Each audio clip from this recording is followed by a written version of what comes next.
최승경의 밀리터리 사이언스 스쿨. 일본의 속절없는 패배의 이유가 과학에 있다라고 하는데 미국에 신기술이 있었다고요? 네, 미국의 비밀병기가 하나 있었는데 네. 뭐 여러 가지 비밀병기가 많습니다만 가장 중요한 비밀병기가 있습니다. 바로 VT 신관이라고 하는 새로운 과학 기술이에요. 보통 이제 근접 신관이라고 우리가 많이 얘기를 하는데 그러니까 어떤 목표물에 일정 부분 접근을 하게 되면 자동으로 폭발하는 기능이에요. 우리 예전에 그 퀘벡 회담 있었잖아요. 네네네네. 그때 처칠하고 많이 모였었잖아요. 네.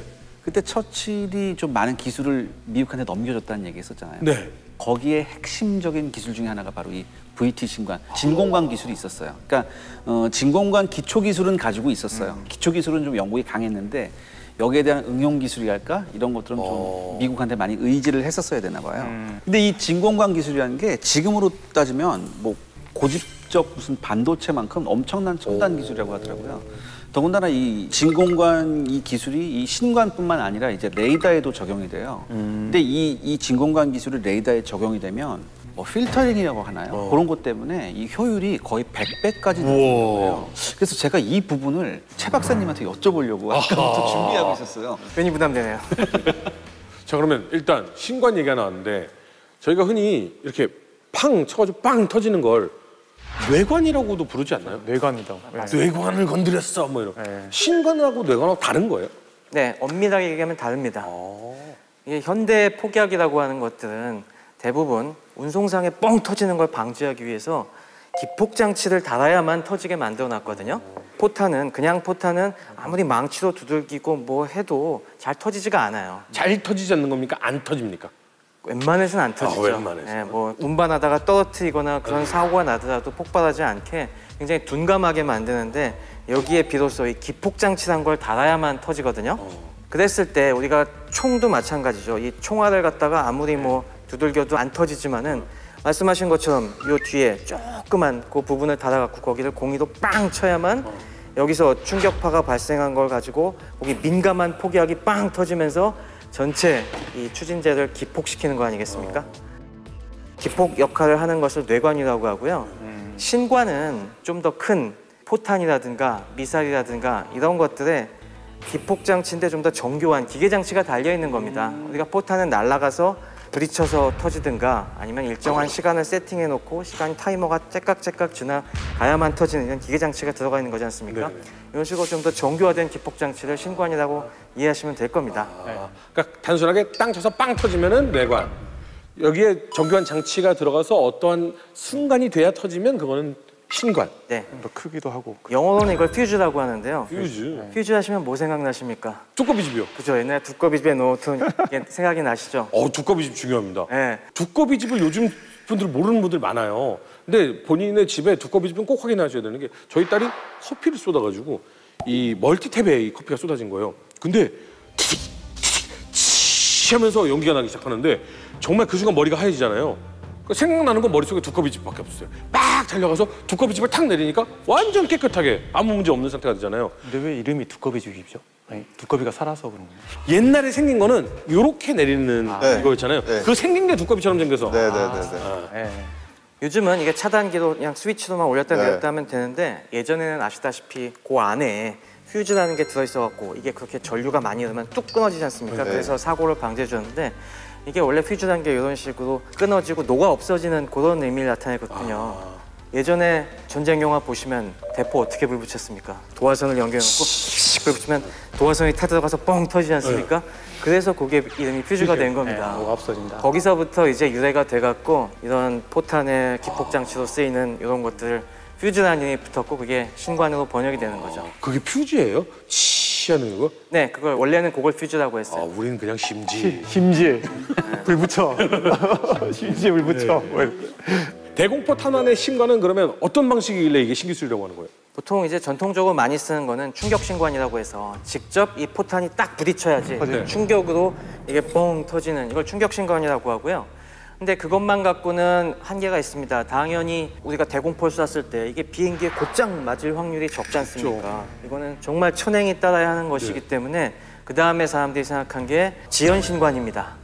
포탄을 쏘기 전에 일정한 타이머를 딱 맞춰놓으면 포탄이 올라가는데 걸리는 시간이 있지 않습니까? 그래서 일정 고도에서 터질 수 있게 해놓은 겁니다. 이걸 보통 지연신관이라고 하는데 이 방식으로도 명중률이 올라가긴 하지만은 역시 이것도 한계가 있습니다. 그래서 사람들이 예전부터 궁극의 신관으로 생각한 게 포탄이 날아가다가 목표물에 가깝게 갔을 때 적당한 거리에 갔을 때 자동으로 빵 터지게 할 수 있으면 그 파편 효과에 의해서 우리가 타격을 줄 수 있지 않겠냐. 이런 신관을 만들고 싶어 했어요. 이걸 근접 신관이라고 하는데 이 근접 신관은 모두가 한참 20세기 초반부터 만들고 싶어 하고 연구도 많이 했지만은 2차 대전이 시작될 때까지 어느 열강도 만들어내지 못하고 있던 상태였습니다. 근데 2차 대전이 되면서 이 부분에 진짜 현실화가 되기 시작하죠. 그러면 영국이 넘겨준 그 원천 기술이 그것과 관련된 기술이네요? 네, 맞습니다. 이게 1920, 30년대 영국, 미국, 독일 이런 데서 열심히 연구를 했는데 서로 시도하는 방식이 조금씩 달랐어요. 영국은 레이더 기술이 이 당시에 굉장히 발전했기 때문에 이걸 갖다가 우리가 레이더랑 비슷한 전파를 이용을 해서 한번 해결해 보자 라는 연구를 1930년대부터 수행하기 시작했습니다. 그래서 1939년, 40년 요때 요거에 대한 회로를 갖다가 설계하고 프로토타입을 만들었어요. 그래서 과학자들이, 기술자들이 만들어 갖고 딱 군부에 야, 우리가 드디어 프로토타입을 만들었습니다. 이거대로 하면은 근접신관을 실용화시킬 수 있겠습니다. 오, 좋아. 연구해봐. 라고 그때부터 이제 실용화 연구에 들어갔습니다. 근데 문제는 이걸 실용화하려면 난관이 한두 개가 아니에요. 첫 번째 문제가 뭐가 있었냐면은 전파를 이용한 근접신관에는 이전에 없었던 초소형 진공관이 필요했습니다. 진공관은 제가 그 실물을 보여드리겠습니다. 진공관? 1930년대 진공관. 뭐 어떻게 구하셨어요? 짠, 요게 뭐 바로- 어떻게 구하셨어요? 이게 진짜 1930년대에 만들어진 진공관이에요? 아, 요건 50년대 만들어진 거긴 한데 거의 비슷합니다. 요런 진공관 보신 적 있으십니까? 처음 봤어요, 처음 봤어요. 아, 이게 뭐 원장님은 굉장히 익숙하실 겁니다. 예전에는 이런 게 뭐 라디오에도 들어가고 텔레비전에도 들어가고 우리 주변에서 흔히 볼 수가 있었습니다만은 지금은 다 사라졌죠. 네. 근데 진공관이 굉장히 보시면 크지 않습니까? 네. 크다 보니까 이걸 포탄에 집어넣는다고? 포탄은 기껏해야 요만한데 신관은 요만하고 거기다 이걸 어떻게 집어넣지 하면서 영국이 막 고민을 하기 시작해요. 그래갖고 좀 작은 진공관이 필요하겠다. 어떻게 작은 진공관을 찾지라고 했는데 영국엔 그런 게 없고 카탈로그를 막 찾다 보니까 미국에 그런 게 있는 거예요. 미국에서는 보청기용으로, 보청기는 아무래도 여기 좀 작게 만들어야 하다 보니까 보청기용으로 좀 작은 진공관을 만들었다라는 소식을 들어서 영국이 그래서 미국 회사들에게 이 보청기에 쓰던 진공관 좀 우리 살게 한 몇천 개만 보내줘 주문을 합니다. 그러니까 한창 영국의 움직임을 주시하고 있던 미국에서 영국이 이걸 왜 사가지 갑자기? 거기서 쓰던 진공관이 한 요만한 정도입니다. 진공관을 크기별로 갖고 다니시네요. 아까에 비해서 굉장히 작은 거죠. 예? 그래갖고 이걸 갖다가 주문한 걸 보고서 얘들 이거 왜 주문했을까라고 생각하다가 얘네들이 근접신관을 만들고 있다는 정보를 얘네들도 파악을 하게 됩니다. 그래서 아까 이 퀘벡회담 전후에 이 과학기술 교류하는 요 무렵에 미국이 딱 찌르고 들어갑니다. 얼마 전에 저희한테 진공관 좀 사가셨더라고요. 뭘 재밌는 걸 만드시길래 그러시나요? 어떻게 하셨지? 하면서 네, 사실은 우리가 근접신관을 만들고 있는데 이걸 우리가 사서 조그맣게 만들려고 하고 있는데 사실 잘 안 된다. 이거 어떻게 하면 좋겠냐. 그러면은 그거 저희가 만들어 드릴 테니까 기술을 좀 넘기시죠. 그래갖고 그 당시에 영국이 만든 회로도를 싹 미국에 넘깁니다. 중요한 거 많이 넘겼네요. 제가 영국 얄미워 이런 적 많았는데 요즘 들어서 조금씩은 불쌍한 면도 있구나. 어떻게 보면 기술이 그때 탈탈 털렸죠. 영국이. 네, 그런데 이제 영국에서 원리를 갖다가 처음에 이제 발견을 한 것이죠. 그 원리를 제가 한번 오늘 과학의 실험으로 한번 설명드리도록 하겠습니다. 나 정말 궁금해요. 그러니까 진공관이라는 게 이 안이 진공으로 돼 있다라는 뜻 정도인 거잖아요. 네, 근데 뭐 진공관이 왜 여기 들어가야 되는지를 이해하려면은 이 근접신관의 원리를 아셔야 됩니다. 근접신관은 기본적으로 이 신관 앞에 포탄 날아가는 이 앞부분에 전파를 쏘는 장치가 들어가 있는 거예요. 네. 자, 이 전파를 갖다가 우리가 직접 보여드릴 수가 없기 때문에 제가 편의상 음파로 보여드리겠습니다. 음파는 우리 들을 수가 있지 않습니까? 자, 우리가 이런 여긴 440Hz로 맞춰져 있는데 이 소리 갖다 뿌르 하면서 전파라고 생각하시고 포탄 이렇게 날아간다고 생각하시면 됩니다. 네. 자, 그럼 이 포탄에서 나온 전파가 목표물에 맞아갖고 반사가 되겠죠. 어. 반사가 되면은 이게 움직이면 물체이기 때문에 반사가 되는 순간 주파수가 조금 바뀌어서 반사가 됩니다. 이건 440Hz인데요. 여기서 반사가 되는 거는 요거보다 조금 주파수가 올라갑니다. 편의상 저는 442Hz로 맞췄습니다. 얘네들이 서로 만나면 어떤 일이 벌어질까요? 눈을 감고 들으셔야 돼요. 저희 잠깐만 소리를 좀 집중해서 들을 수 있을까요? 그러니까 하나만 먼저 들려주시고. 네. 일단 요거부터 쭉 들으시고 여기에 그 다음 소리가 섞이면은 다르다. 들려. 네.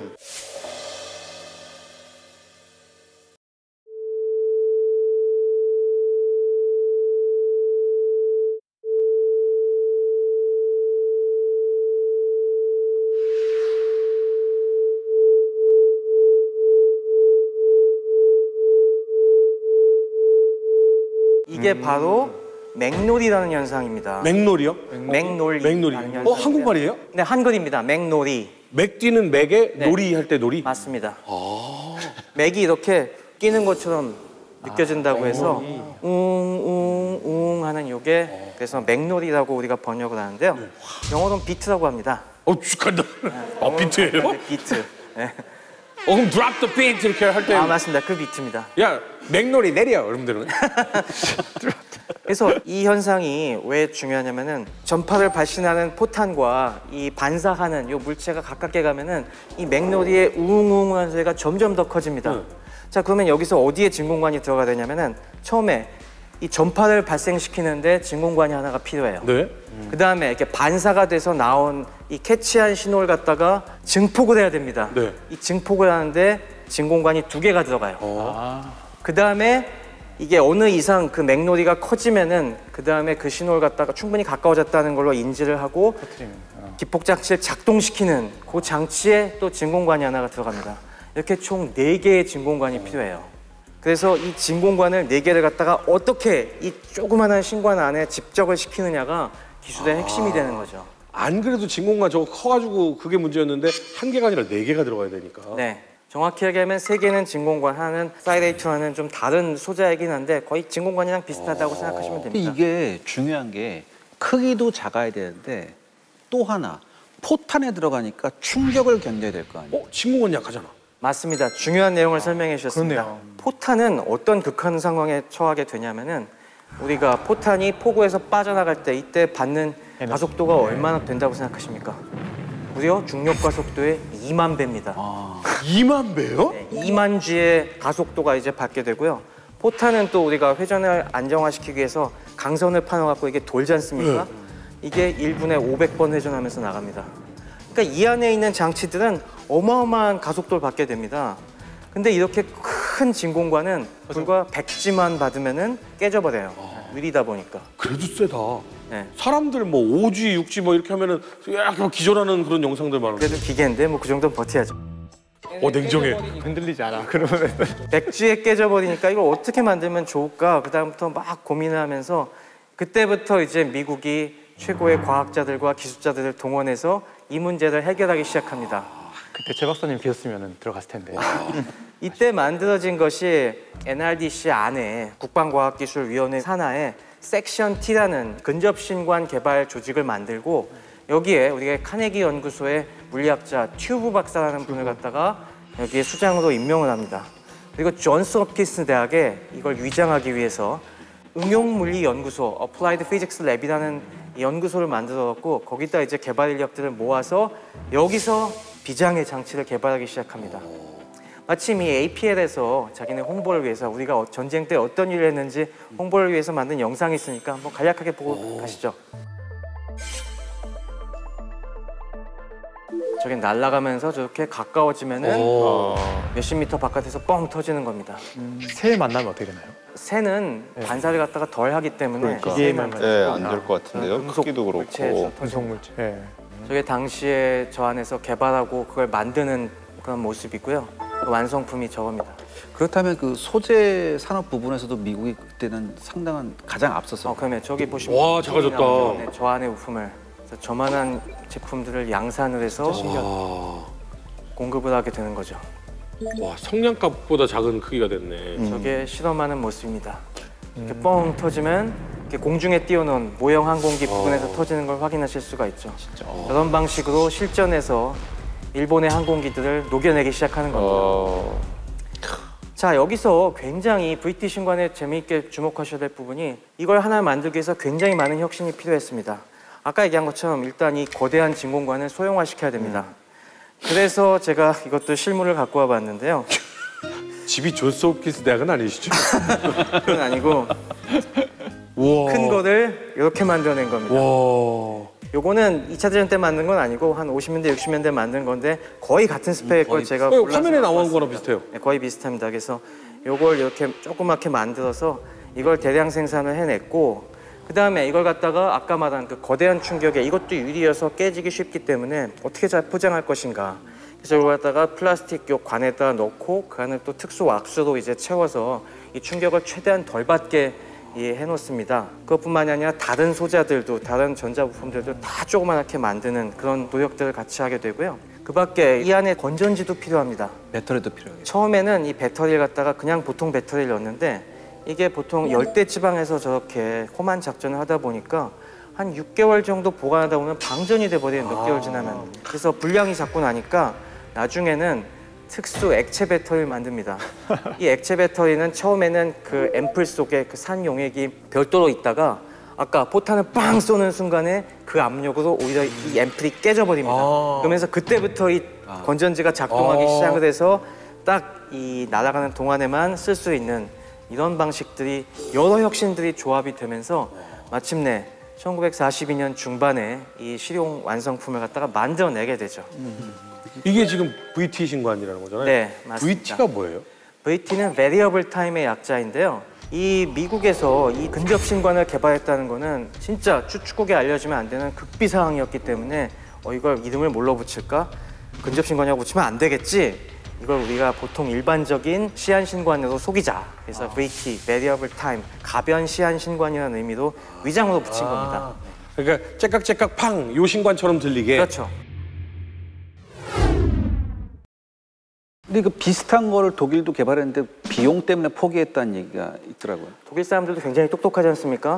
독일은 여기에 굉장히 집착을 해서 근접 신관을 갖다가 거의 이 전파 외에도 약 30여 가지 아이디어 프로젝트를 진행을 시켜요. 1930년대. 독일 같은 경우에는 더 다급했을 거예요. 왜냐하면 연합군 폭격기가 워낙 많이 떴기 때문에.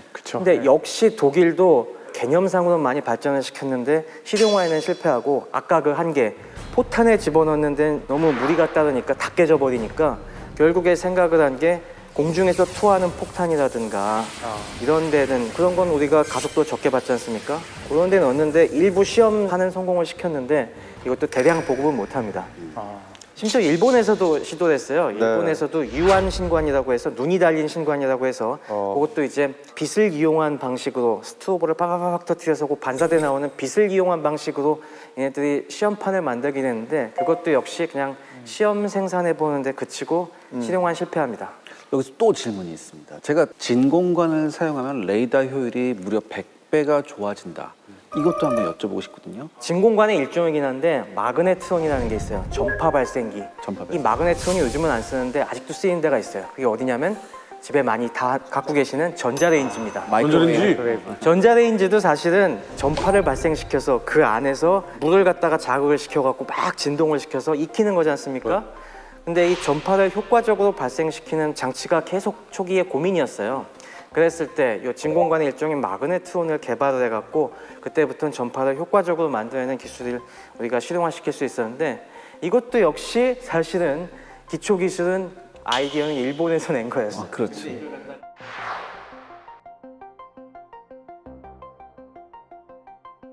근데 이걸 갖다가 진짜 실용화시킨 거는 이 레이더 기술에 열심히 전력 투구하던 영국이었고 영국에서 이렇게 만들면 돼라는 그 기술을 미국에 이전해 준 거죠. 하지만 이런 일반적인 우리의 전자부품에 쓰이는 진공관은 미국이 훨씬 더 잘 만들었습니다. 아무래도 미국은 당시에도 라디오가 집집마다 굉장히 많이 보급된 이런 신흥 전기 전자 강국이었기 때문에 생산할 수 있는 양 자체가 장난이 아니었죠. 선생님? 네. 여기서 일반인 수준 질문 하나 들어가겠습니다. 진공관과 비슷한 그 마그네트론 전자레인지가 네. 저 같은 일반인들은 지금도 네. 전자레인지 앞에 이렇게 있으면 위험하지 않을까라는 걱정을 많이 저도 하거든요. 항상 이게 걱정이에요. 네. 거기에서 나오는 전파가 물을 흔들어서 열을 발생시키잖아요. 네. 눈물이 자극돼서 내 눈이 데워지면 어쩌지? 막 이런 걱정되고 그러거든요. 그 전자레인지 열고 하시면 그런 문제가 있죠. 근데 이게 전자레인지는 이게 잘 쉴딩이 돼 있기 때문에 전파가 잘 안 새어 나옵니다. 잘 안 새어 나온다고요? 거의 안 새어 나옵니다. 이건 뭐 위험한 수준이 전혀 아닙니다. 그럼 앞에 요 유리만 건너면 아무 일 없다는 네, 거예요? 별로 영향이 없습니다. 물론 뭐 거기다 딱 코를 쳐갖고 계속 보고 있으면 약간 좀 뜨거워지는 걸 느끼실 수 있겠지만은 조금만 떨어져 있으면 괜찮습니다. 한번 해봐요 집에 가서. 이 사람이 거기 그 점점점점점점 이거 찍혀 있는 것도 다 그런 의미가 있나요? 네, 그게 다 망처럼 돼 있어갖고 다 쉴드를 하는 겁니다. 근데 뭐 그게 뭐 차폐가 충분히 잘 돼 있기 때문에 뭐 규격을 잘 맞춰서 생산된 것들은 불량품이 아닌 이상은 별 문제는 없습니다. 참 역설적인 것 같아요. 그러니까 전쟁이 있기 때문에 저렇게 과학기술을 발전시켜가지고 이런 걸 만들어놓고 그거를 또 이제 우리가 가정생활이나 이럴 때 편하게 하기 위해서 이제 또 가전제품까지 나온다는 거. 네. 근데 또 이런 생각도 들어요. 이게 이 기술 자체가 독일하고 일본도 막 개발을 했고 막 이랬다는 부분들을 보면 사실 이 군국주의나 파시즘이 전쟁을 하지 않고 서로 평화적으로 이런 기술들을 잘 이용했으면 얼마나 더 인류가 좀 평화롭고 좋아졌을까. 네, 급하지 않아서 잘 안 될 수도 있어요. 원장님 그랬으면 이 그래요? 기술이 안 나왔을 거예요. 어뢰가 이런 일이 있습니다. 어뢰를 휙 쏘면은 어뢰가 가다가 똑바로 적을 향해서 날아가는 게 아니라 이게 삥 원형을 돌더니 다시 자기 함으로 돌아오는 일이 있어요. 뭐야? 원주 운동을 해서 자기 함을 때리는 일이 발생을 합니다. 쉽게 말해서 유도 장치에 문제가 있다는 얘기입니다. 어뢰가 유도 장치가 있어요? 똑바로 나가게 하려고 하는 그런 그 있어야 될 거 아니에요? 그렇습니다. 바로 그 역할이 굉장히 중요한데 일단 영상을 한번 보시고 해볼까요? 영상이 있어? 요거는 그 뒤에 재현한 지금 어뢰를 쐈죠. 어뢰가 돈다! 돕니다. 옆으로 돌고 있습니다. 삥 돌아서 적함을 향해 나가는 게 아니라 나한테 오네. 자기한테 와서 돈다! 자기 꼬리를 갖다가 도망간다! 잠수함이 쏘고 도망간다! 때립니다.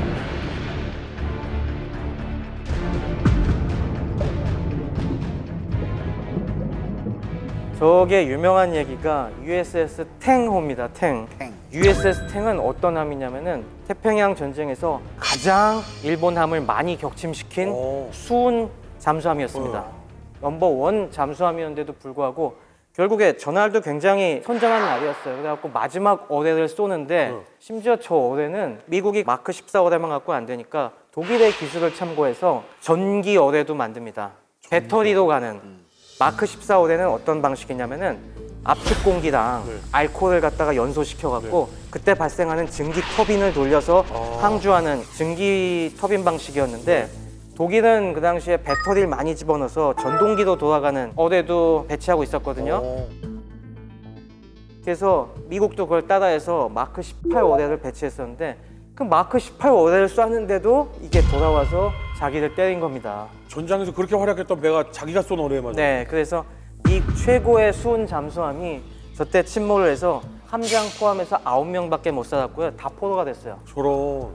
그때 저 USS 탱 함장이 저기 사진에 보시는 리처드 오케인이라고 굉장히 유명한 분인데 참 저때 애석하게 일본군의 포로가 돼서 종종까지 포로 생활을 하게 되죠.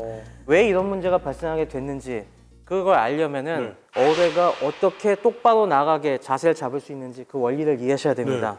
바로 그 핵심 역할하는 것이 자이로스코프라는 겁니다.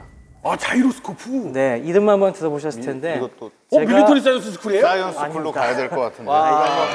이거는 뭐 교육용 자이로스코프인데 제가 갖고 와봤습니다. 자이로스코프가 그 항상 같은 방향을 유지하게 해주는 뭐 그거예요? 네, 맞습니다. 이 우리가 지금은 워낙 뭐 GPS로 방향도 쉽게 잡고 이 핸드폰에도 요즘은 자이로스코프가 들어가요. 그래서 왜 핸드폰 이렇게 기울여 보면은 기울기 다 보이고 어느 방향으로 했는지 다 잡히지 않습니까? 그래서 이런 것들이 너무나 당연한 것처럼 생각이 되는데 사실 이런 식으로 정확한 방향을 잡는 내비게이션은 인류의 과학기술사 발전에서 큰 과제였어요.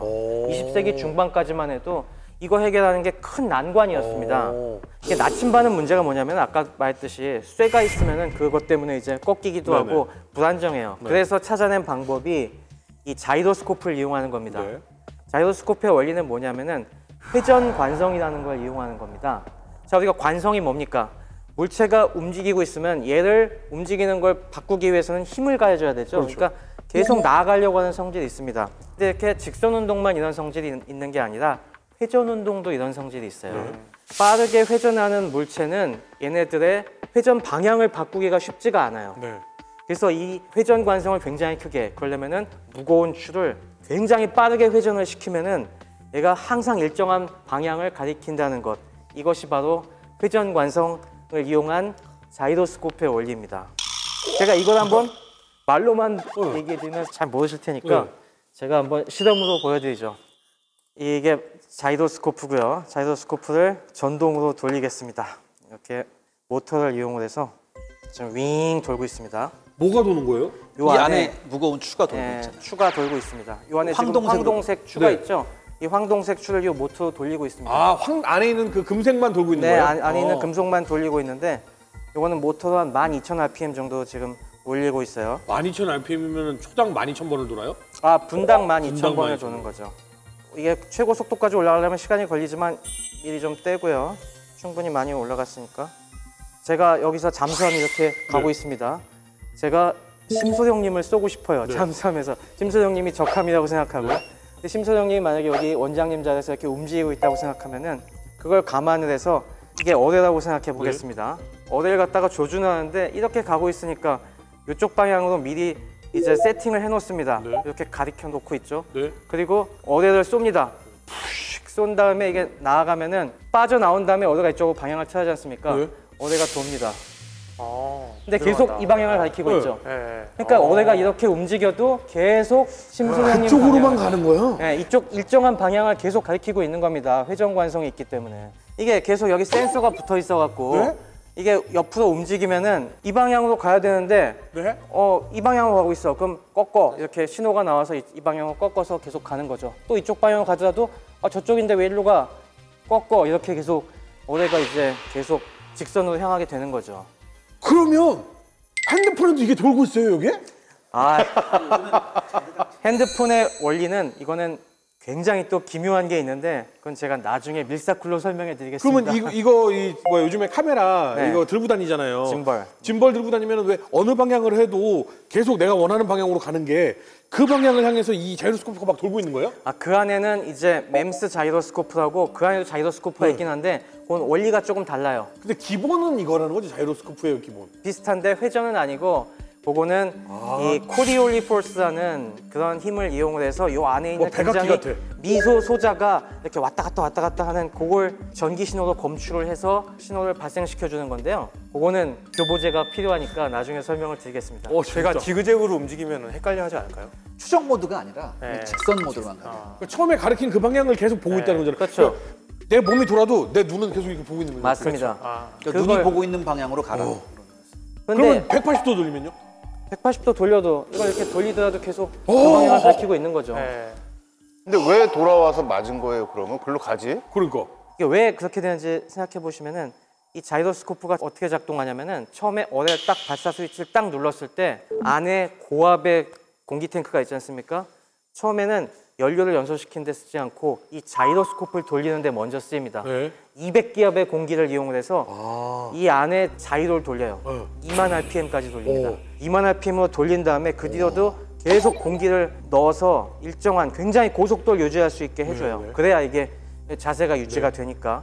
근데 만약에 그 배관이나 그런 쪽이 고장이 나서 처음에 자이로가 안 돈다고 생각해 보세요. 그럼 자이로가 한 방향으로 꺾여서 그냥 가만히 있겠죠. 네.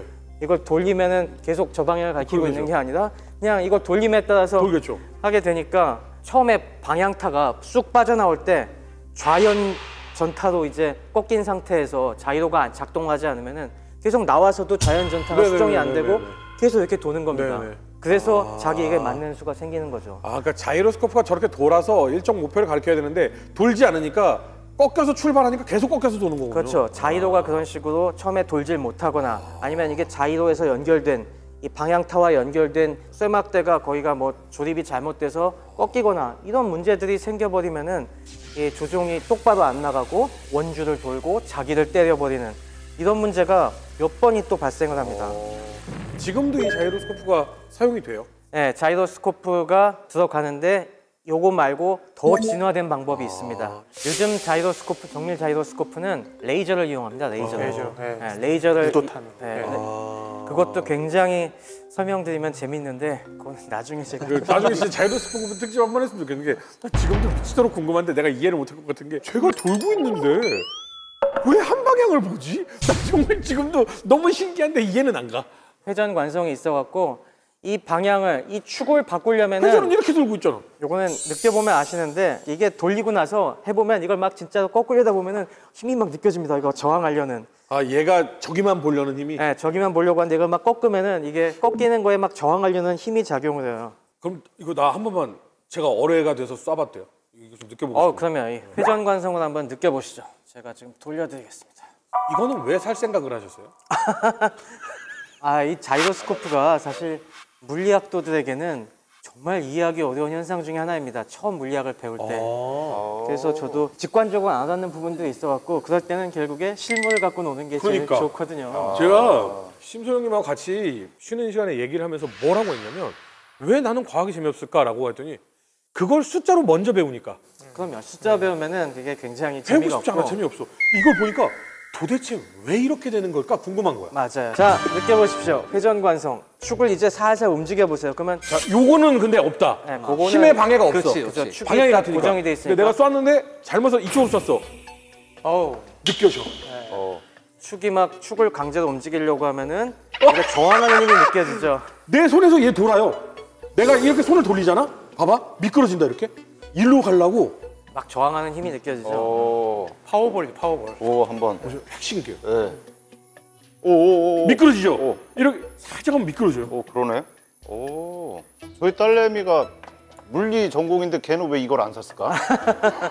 그러면 사람도 어디에 이렇게 딱 쳐다보고 거기를 향해서 막 돌면 사람도 그쪽으로만 가려고 해요? 그 전에 죽겠죠. 사람을 많이 쳐날 필요는 된다고 생각합니다. 그렇겠네. 아, 난 지금 너무 신기한 세계를 겪었어요. 근데 우리가 포탄도 안에 강선을 파서 이렇게 돌리는 이유가 자이로스코프랑 비슷한 겁니다. 이게 회전 관성이 원추 진행 회전형으로 방향으로 그러니까 직선으로 더 네. 똑바로 나가잖아요. 네, 강선. 회전 관성이 강선이 자이로스코프였어? 그럼 멀리죠. 그런 회전 관성을 주려는 그런 이유에서 그 강선을 파는 거죠. 어쨌건 지금은 이런 자이로스코프가 모든 핸드폰에 하나씩 들어가 있다는 거. 네, 그 정도로 기술이 발전했다는 거. 여러분 기대하십시오. 자이로스코프 특집 곧 준비하겠습니다. 산업 그물 이론이라는 것입니다. Industrial Web Theory. 여기서의 핵심은 뭐냐면은 불필요한 희생과 공포를 퍼뜨릴 필요가 없다.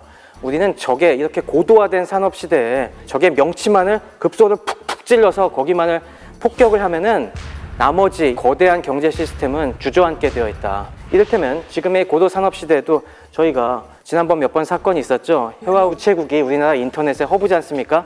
거기서 몇 번 정전이 있고 기계가 고장이 나니까 인터넷이 마비가 되고 우리나라 국민들이 엄청난 불편을 겪었던 일을 기억하실 거예요. 그리고 또 최근에는 자동차 계약해도 받기가 어렵지 않습니까? 반도체. 이게 왜 그렇습니까? 반도체가. 차량용 반도체 부족인데 이 차량용 반도체가 엄청 복잡한 CPU가 부족한 게 아니거든요. 이 와이퍼라든가 열선 시트의 열선 뭐 이런 데 들어가는 조그만한 이런 칩들이 없어서 지금 생산이 다 차질을 받는 거거든요. 그래서 옵션을 몇 개 선택 안 하면 차가 금방 나온대요.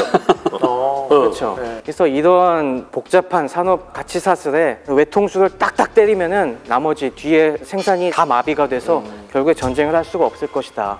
그 부분을 찾아내고 거기만을 콕콕 찌르는 방법을 이제 핵심적인 공격 전술로 채택하게 됩니다. 근데 어떻게 보면 대단해요. 그런 생각을 했다는 게. 왜냐하면 이게 현실화되는 게 50년 후거든요, 사실. 계속 그렇죠. 이론이 진화가 됩니다. 사실 50, 이게. 그러니까 예. 현실적으로 전쟁에서 이런 게 나타나는 게 50년 후거든요. 근데 그러니까 원래 기술이라는 건 그 어떤 완숙도보다 이게 성장할 때 더 원대한 꿈을 가져요, 사람들이. 그래서 당시에 주목한 시설들이 뭐냐면은 주요 산업 인프라와 핵심 부품 공장들이 그 타겟이었어요. 인프라라고 하면은 이를테면 제철소, 아니면은 석유 공장. 발전소, 석유 공장, 화학 공장. 화학 공장 이런 원료 생산하는 곳이라든가 아니면은 부품 중에서도 중요한 모터가 하나 들어가야 되는데 시동걸 모터를 못 만들게 된다든가 이런 문제가 생기면은 당연히 다 정지가 될 것이다. 그래서 1943년도에 미군이 본격적인 독일 폭격을 시작하면서도 이런 타겟을 선정하기 시작합니다. 그래서 1943년 중반에 미군은 이른바 슈바인푸트 레겐스부크 미션이라는 걸 갖다가 계획을 합니다.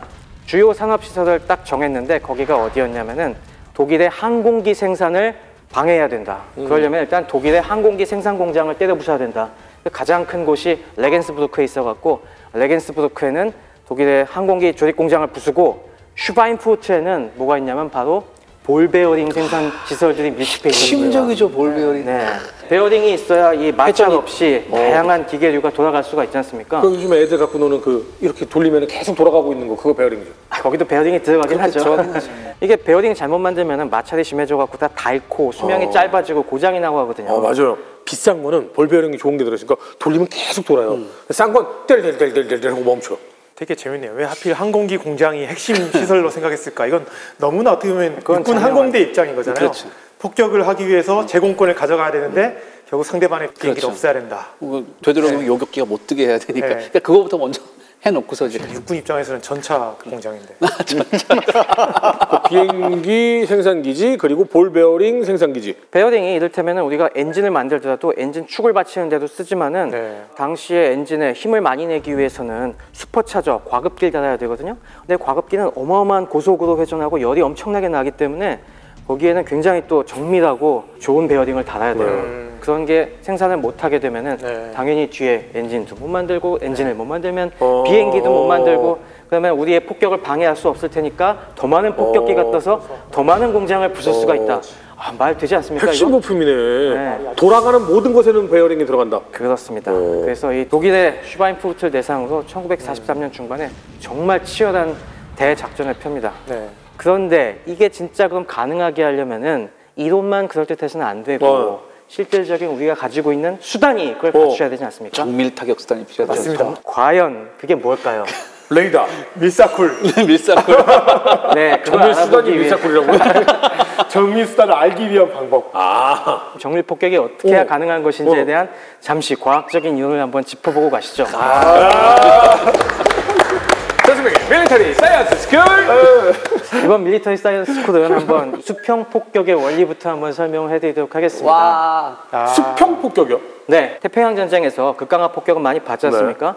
근데 보시다시피 극강화 폭격을 하려면은 폭탄을 많이 실을 수가 없어요. 근데 이 거대한 산업시설을 부수기 위해서는 폭탄을 몇 톤씩 싣고 가서 쏟아 부어야 되니까 당연히 그런 방식으로는 안 되고 뚱뚱한 큰 사발 폭격기에다가 많은 폭탄을 싣고 가야 되니까 안전하게 위에서 높은 고도에서 쭉 뿌리고 갈 수밖에 없는 겁니다. 그러니까 덩치가 큰이라고 표현하시면 안 되겠습니까? 네. 덩치가 큰 사발 폭격기가 많은 폭탄을 쭉 쏟아내는. 좋네요. 자, 그러려면 이렇게 높은 위치에서 수평으로 날면서 폭탄을 쏟아붓는 경우에 어떤 문제가 생길 수가 있을까요? 날아가면서 쏘니까 폭탄이 슉 같이 날아가잖아요. 그렇죠. 폭탄이 비행기의 속도를 그대로 안고 같이 슉 날아갑니다. 그리고 적의 방공망, 대공포라든가 전투기를 피해서 안전하게 높은 고도에서 또 떨어뜨려야 하지 않겠습니까? 그러다 보니까 떨어지는 시간이 좀 깁니다. 그렇죠. 그러면 떨어지는 동안에 어떤 일이 발생할까요? 바람. 그렇죠. 바람이 불면서 이게 막 흔들리기도 하고 그러다 보니 원래는 여기 떨어뜨리려고 했는데 저쪽으로 떨어지고 이런 문제들이 항상 발생하는 겁니다. 그래서 이 문제를 갖다가 어떻게 하면 이런 장애를 극복하고 우리가 정확히 폭탄을 떨어뜨릴 수 있을까? 이걸 우리가 폭격 문제라고 합니다. Bombing problem. 이 bombing problem을 과학적으로 접근하기 위해서 우리가 한번 여기에 미치는 힘을 먼저 생각해 보시죠. 중력. 네, 맞습니다. 중력이 가장 기본이죠. 밑으로 잡아 당기는 중력이 있습니다. 또 뭐가 있을까요?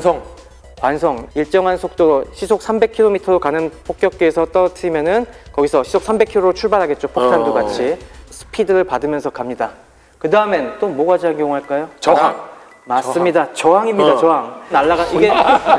이게 진공이 아니라 공기 속을 비행하기 때문에 공기의 저항을 계속 받으면서 갑니다. 그 결과 어떤 문제가 발생하냐면은 원래는 여기서 쭉 가다가 폭탄을 쭉 떨어뜨리면은 여기서 같은 속도로 쭉 가서 폭탄이 떨어지는 지점과 이 비행기 위치가 날아가는 같은데 거. 네. 저항을 받으니까 어떻게 됩니까? 쭉 갔을 때 비행기는 더 빨리 가는데 얘는 그만큼 못 가고 조금 뒤에 떨어집니다. 그렇죠. 이걸 갖다가 트레일이라고 하는데요. 요만큼의 간격을. 트레일. 네, 그래서 여기 좀 못 미쳐서 떨어지는 문제가 발생을 합니다. 제한된 표적에 9,000발이나 쌓아야 될 이유가 이렇게 나오는군요. 근데 사실 뭐 이것도 어떻게 구할 수는 있습니다. 폭격 시험 아니요, 공식으로는 되게 어려운데 이게 또 뭐에 영향을 받냐면은 폭탄의 모양마다 다 달라요. 폭탄의 모양에 따라서 어떤 건 저항을 많이 받고 어떤 건 조금 받고 하기 때문에 이런 것들은 당시에는 그냥 좀 무식한 방법을 썼어요. 폭격 시험장에서 이 폭탄을 여러 번 떨어뜨립니다. 속도를 바꿔가면서 고도를 바꿔가면서 조건을 바꿔가면서 이걸 갖다가 수십 번 수백 번 떨어뜨려서 평균적으로 3,000m 고도에서 시속 500km로 가면은 300m 정도 뒤에 떨어지더라. 이런 식의 테이블을 다 만들어 놓습니다. 근데 이것만 갖고 해결되는 게 아니에요. 뭐냐면은 그 다음에 문제는 비행기는 계속 운항하는 도중에 흔들리지 않습니까? 어느 순간에 딱 떨어뜨려야 되는지 그 순간을 딱 잡기 위해서 일종의 망원경 같은 걸로 보게 되거든요. 이게 바로 조준기입니다. 이 조준기를 갖다가 정확하게 조준하는데 문제가 있어요. 우리도 총 쏠 때 계속 뭐 흔들리는 상황에서 자동차 타고 가면서 쏘면은 계속 흔들려서 조준선이 딱 안 잡히지 않습니까? 이런 문제가 계속 발생하니까 이게 있지 않습니까? 자이로스코프로 겨누면 되잖아요. 맞습니다. 그래서 맞아? 네, 대단하시네요 역시. 진짜? 네, 그래서 이 문제를 갖다가 해결하는, 즉 흔들리는 폭격기에서도 안정된 조준을 하기 위해서 우리가 뭔가 장치가 필요한데 그게 바로 자이로스코프입니다. 흔들리는 비행기 안에서도 안정되게 조준할 수 있는 정밀한 조준기를 만드는 것이 우리가 정밀 폭격을 하는 핵심이라는 걸 깨닫습니다. 그래서 1920년대부터 1차 대전 뒤부터 전략 폭격 이론을 하면서 이걸 업체들한테 주문을 해요. 야, 이런 거 좀 만들 수 없겠냐? 그래서 제일 처음 요 가능성에 주목한 곳이 스페리라는 회사가 있습니다. 이 스페리라는 회사는 어떤 회사냐면은 자이로 콤파스를 만들던 데예요. 자이로스코프가 처음에 밀리터리에 쓰이게 된 곳 중에 하나가 나침반이었거든요. 바다에서 쇠로 만든 배 안에서 자석으로 돌아가는 나침반은 계속 쇠 때문에 이게 자기장이 흔들리니까 이 안에 자이로스코프로 항상 일정하게 북쪽을 가리키게 만들어 놓으면은 그걸로 우리가 나침반을 이용할 수 있지 않겠냐. 이 자이로스코프를 만들어서 납품한 회사가 스페리였어요. 창업주가 이제 스페리인데 엘머 스페리라는 분인데 이분이 굉장히 특허도 많고 아이디어맨이어 갖고 당시에 이제 뭐 미국에서는 에디슨 다음 가는 발명왕이다 그런 얘기도 있었어요. 굉장히 밀리터리 분야에서 세 부분에 굉장히 많은 업적을 남기신 분이고 이분이 자이로스코프를 원리를 많이 깨치고 있었기 때문에 아들도 엔지니어였는데 이 자이로스코프를 이용해서 우리 한번 이 폭격 조준기를 한번 만들어 볼까 이 문제를 갖다가 고민합니다. 그리고 이때 이 회사에 일하던 외국 출신 엔지니어가 한 명 있었는데 바로 그 사람이 여기에 주인공인 놀든이라는 사람입니다. 노든. 네. 이름이 붙었구나. 그렇죠. 네. 놀든은 원래 네덜란드 동인도 우리가 이제 일본의 회사에서. 공격을 받은 네덜란드형 동인도 출신의 네덜란드 사람입니다. 근데 어렸을 때 아버지가 돌아가시고 유럽으로 귀환한 다음에 공부는 또 독일에서 했어요. 기계공학 쪽으로 학위를 받고서 그 다음에 미국으로 이민 온 사람입니다. 그래서 1913년 그 무렵에 이 스페리 회사에 들어가서 이 사람이 가서 자이로스코프 여러 가지 연구를 하고 같이 일을 하는데 이 사람이 스페리랑 사이가 좀 안 좋았어요. 틀어졌군요. 네, 좀 틀어져 갖고 때려치고 나와서 자기 컨설팅 회사를 만들어서 폭격 조준기를 개발합니다. 1929년에 해군 조준기 마크 15를 개발해서 납품을 해요. 그래서 해군에서 1931년도에 한번 이 시제품을 갖다가 테스트 해봅니다.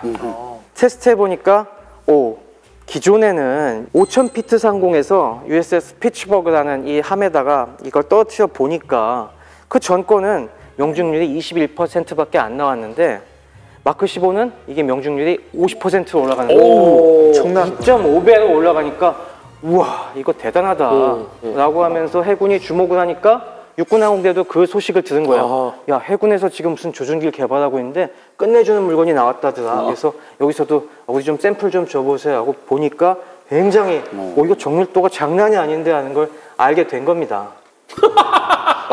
저렇게 보여주는 거야? 예전에 저렇게 훈련했어요 처음에. 감을 익히기 위해서 맨 처음엔 저 방 안에다가 저렇게 가상의 조준경과 이거 해놓고 쫙 이해시킨 다음에 좀 더 정교한 시뮬레이터가 있습니다. 거기에 탑승을 해서 조준기 연습을 하는 거죠. 자, 그래서 저것이 바로 그 노든 조준기입니다. 노든 조준기엔 저렇게 바로 자이로스코프가 들어가 있습니다. 익숙한 모습이시죠? 네. 바로 요겁니다. 요거 저희의 요게 바로 저기 들어가 있는 겁니다. 아, 진짜 신기하다. 자이로스코프의 축에 따라서 저기에는 바로 표적지를 겨냥하는 망원경이 저 안에 들어가 있어요. 그러니까 저게 기체가 이렇게 막 흔들려도 이 망원경이 항상 일정한 방향을 보게 돼 있는 거죠. 기체가 좌우로 떨리는 걸 피치라고 하고 그 다음에 앞뒤로 떨리는 걸 갖다가 롤이라고 하는데 이 피치와 롤을 저 자이로스코프가 잡아주는 겁니다. 저 원리도 바로 저희가 여기서 테스트하는 이것과 똑같습니다. 승무원 중에 조준수가 따로 네, 있어요. 조준수가 있어요. 조준수가 있습니다. 그다음에 승무원 중에 가장 중요한 게 오히려 파일럿보다 항법사. 항법사에서 그 가장 베테랑이 탔는데 장거리 가야 되니까 예. 진짜. 예. 이 항법사는 바꿀 볼 틈이 없이 계속 이렇게 계산기하고 이것만 보고 있어. 그러니까 지도 승무원이 보면서. 10명 이상이 예. 될 수밖에 없는 그러니까 이거 이유가 항법사는 1960년대 70년대도 여객기에 있었어요. 항법사가. 그 실시간 날아가는데 그거 계산하고 있어요? 그러니까 지금은 컴퓨터가 해주는 GPS가 나와서부터 이제 없어졌죠. 자, 이 자이로스코프를 이 모터를 이용해서 저희가 돌려주게 됩니다. 요걸 여기 나사가 약간 풀렸네. 저희 최 박사님 나사 풀린 정신 상태로는 아니 조준이 제대로 안 되시거든요. 허준 씨 여기 갈수록 엄격해져야 집중해야 됩니다. 사람이. 근데 그거는 불가능해요. 우리가 어뢰는 네. 어뢰에다 집어넣었잖아요. 네. 그래가지고 가게 했잖아요. 그럼 네네. 폭탄도 네. 거기다 저걸 집어넣어가지고 아 근데 이걸 그렇게 맞춰놓고 가면 이걸 안 돼요? 생각하셔야죠. 왜냐하면 어뢰는 네. 우리가 쏠 때 이건 2차원 진행이에요. 물 표면에서 가죠. 하지만 이건 뭐예요? 3차원 진행이죠. 그렇기 때문에 힘들어요. 2차원, 3차원. 근데 자이로스코프로 그 목격기를 딱 이렇게 해놓으면 어느 쪽에서 하던 간에 상관없이 그 그러니까 목격을 계속 해나가는 거예요. 수면보다는 훨씬 변수가 많잖아. 변수가 많은 데다가 이게 3차원 운동을 해야 되기 때문에 자이로스코프 하나로는 안 되지. 그래서 나온 게 뭐야? 제이담이잖아. 네. 제이담 폭탄 같은 건 GPS가 있어서 그 날개를 조종할 수 있는 거죠. 그러니까 이 자이로스코프가 직진성만 있기 때문에 3차원 상태에서는 정밀 유도가 안 돼요. 근데 이런 아이디어를 어떻게든 실현시키려고 그렇죠. 한 거고 그게 중요해요. 이제 스마트밤이 나중에 나오는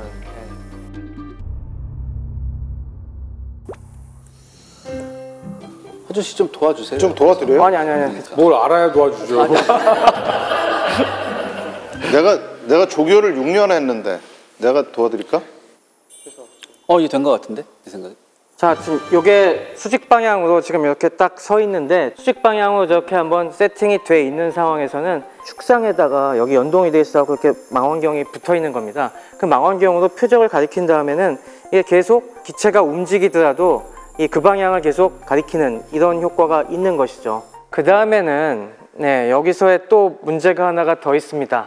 바람을 갖다가 받으면은 또 어떤 일이 벌어지냐면은 바람이 맞바람만 불면은 이 폭탄이 떨어지는 데가 앞뒤로만 움직이는데 그렇죠. 바람이 옆으로도 불지 않습니까? 그렇죠. 측풍이 불면은 이게 떨어지면서 옆으로 슝 사선으로 떨어지는 문제도 발생합니다. 폭탄 떨어지면 옆으로 가서 맞아요. 한참 옆으로 가네. 마찰 요소가 진짜 많네요. 네, 제대로 맞추려면은 미리 좀 꺾어서 약간 옆으로 가면서 떨어뜨려야지 맞는 이런 문제도 발생하는 겁니다. 저건 기상청이 일을 잘해야 되네. 기상청도 일을 해야 돼요.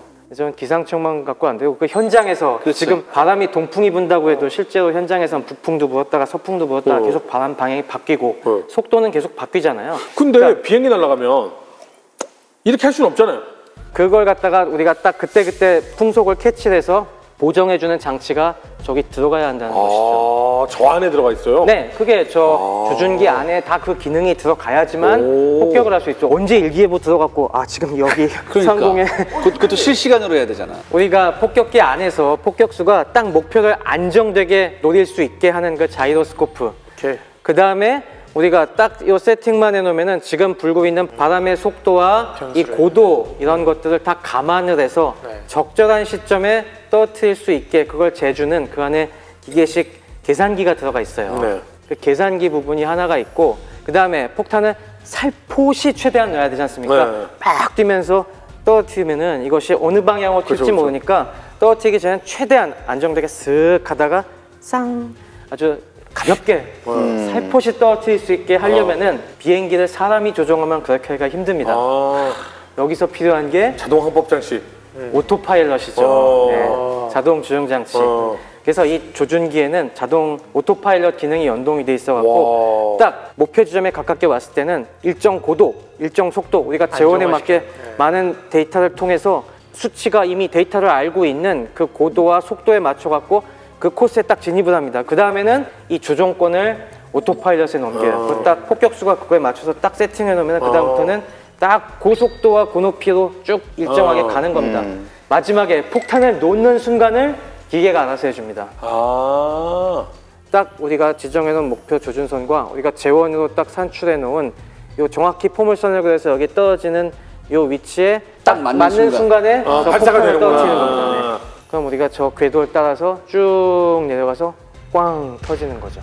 이런 일련의 과정들이 다 자동화가 되어 있기 때문에 사람의 실수의 개입을 최소화하면서 폭격의 정밀도를 극대화시킬 수 있는. 이게 정말 중요한 것 같아요. 왜냐하면 이런 조준기가 없으면 이게 정말 숙련된 폭격수가 있어야 되거든요.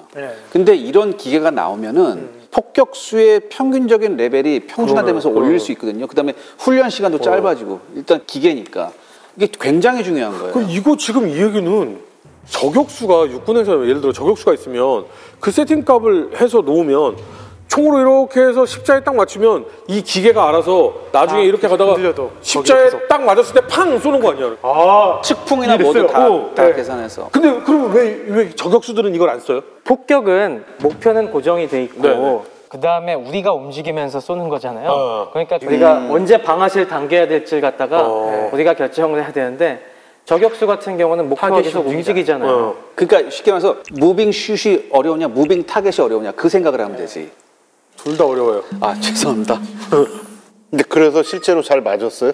자 이제부터 실전 얘기가 나와요. 그게 중요하지. 그거 중요하지. 네, 그렇습니다. 그래서 미국의 시험장에서 이걸 해보니까 아까 얘기한 것처럼 기존의 폭격 조준기에 비해서 성능이 막 2배, 3배, 좋을 땐 막 5배씩 이제 나오니까 와 이것만 있으면 이제 우리는 진짜 이 정밀 폭격을 할 수 있겠다. 그래서 이 당시에 나온 유명한 말이 뭐냐면은 우리는 고도 3만 피트에서 폭탄을 떨어뜨려도 피클통 안에 폭탄을 집어넣을 수 있다. 이런 얘기가 있었어요. 그러고 보면 약간 미국 사람들도 좀 뻥했어요. 원래 좀 과장이 민족이잖아. 뻥이 좀 세. 중요한 실패 요인이 기상이에요. 날씨 기상, 그죠? 기술이 고려하지 못한 기상의 비밀이 있었던 거죠. 우리에게는 익숙한 용어지만은 이때 우연치 않게 발견된 것이 바로 제트기류였습니다. 제트기류. 네. 지금 저 일본 상공에서 B-29들이 폭탄을 떨어뜨리면 어떻게 떨어지는지 한번 보시죠.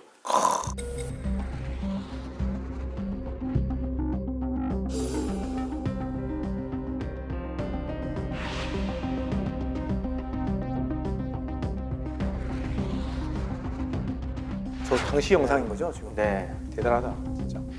와. 쭉 떨어뜨려. 와. 무섭다. 공포다, 진짜 공포다. 날아가는 것 같았는데 막 춤을 추면서 막 흔들고 그래요. 사방으로 막 흩어지고 있죠. 이거 마치 CG 같아. 네, 원래 같으면 폭탄이 쭉 이제 계속 저 모양을 유지하면서 떨어져야 될 텐데 중간에 다 흩어지지 않습니까? 그러니까 저 밑에는 굉장히 강한 바람이 불고 있는 겁니다.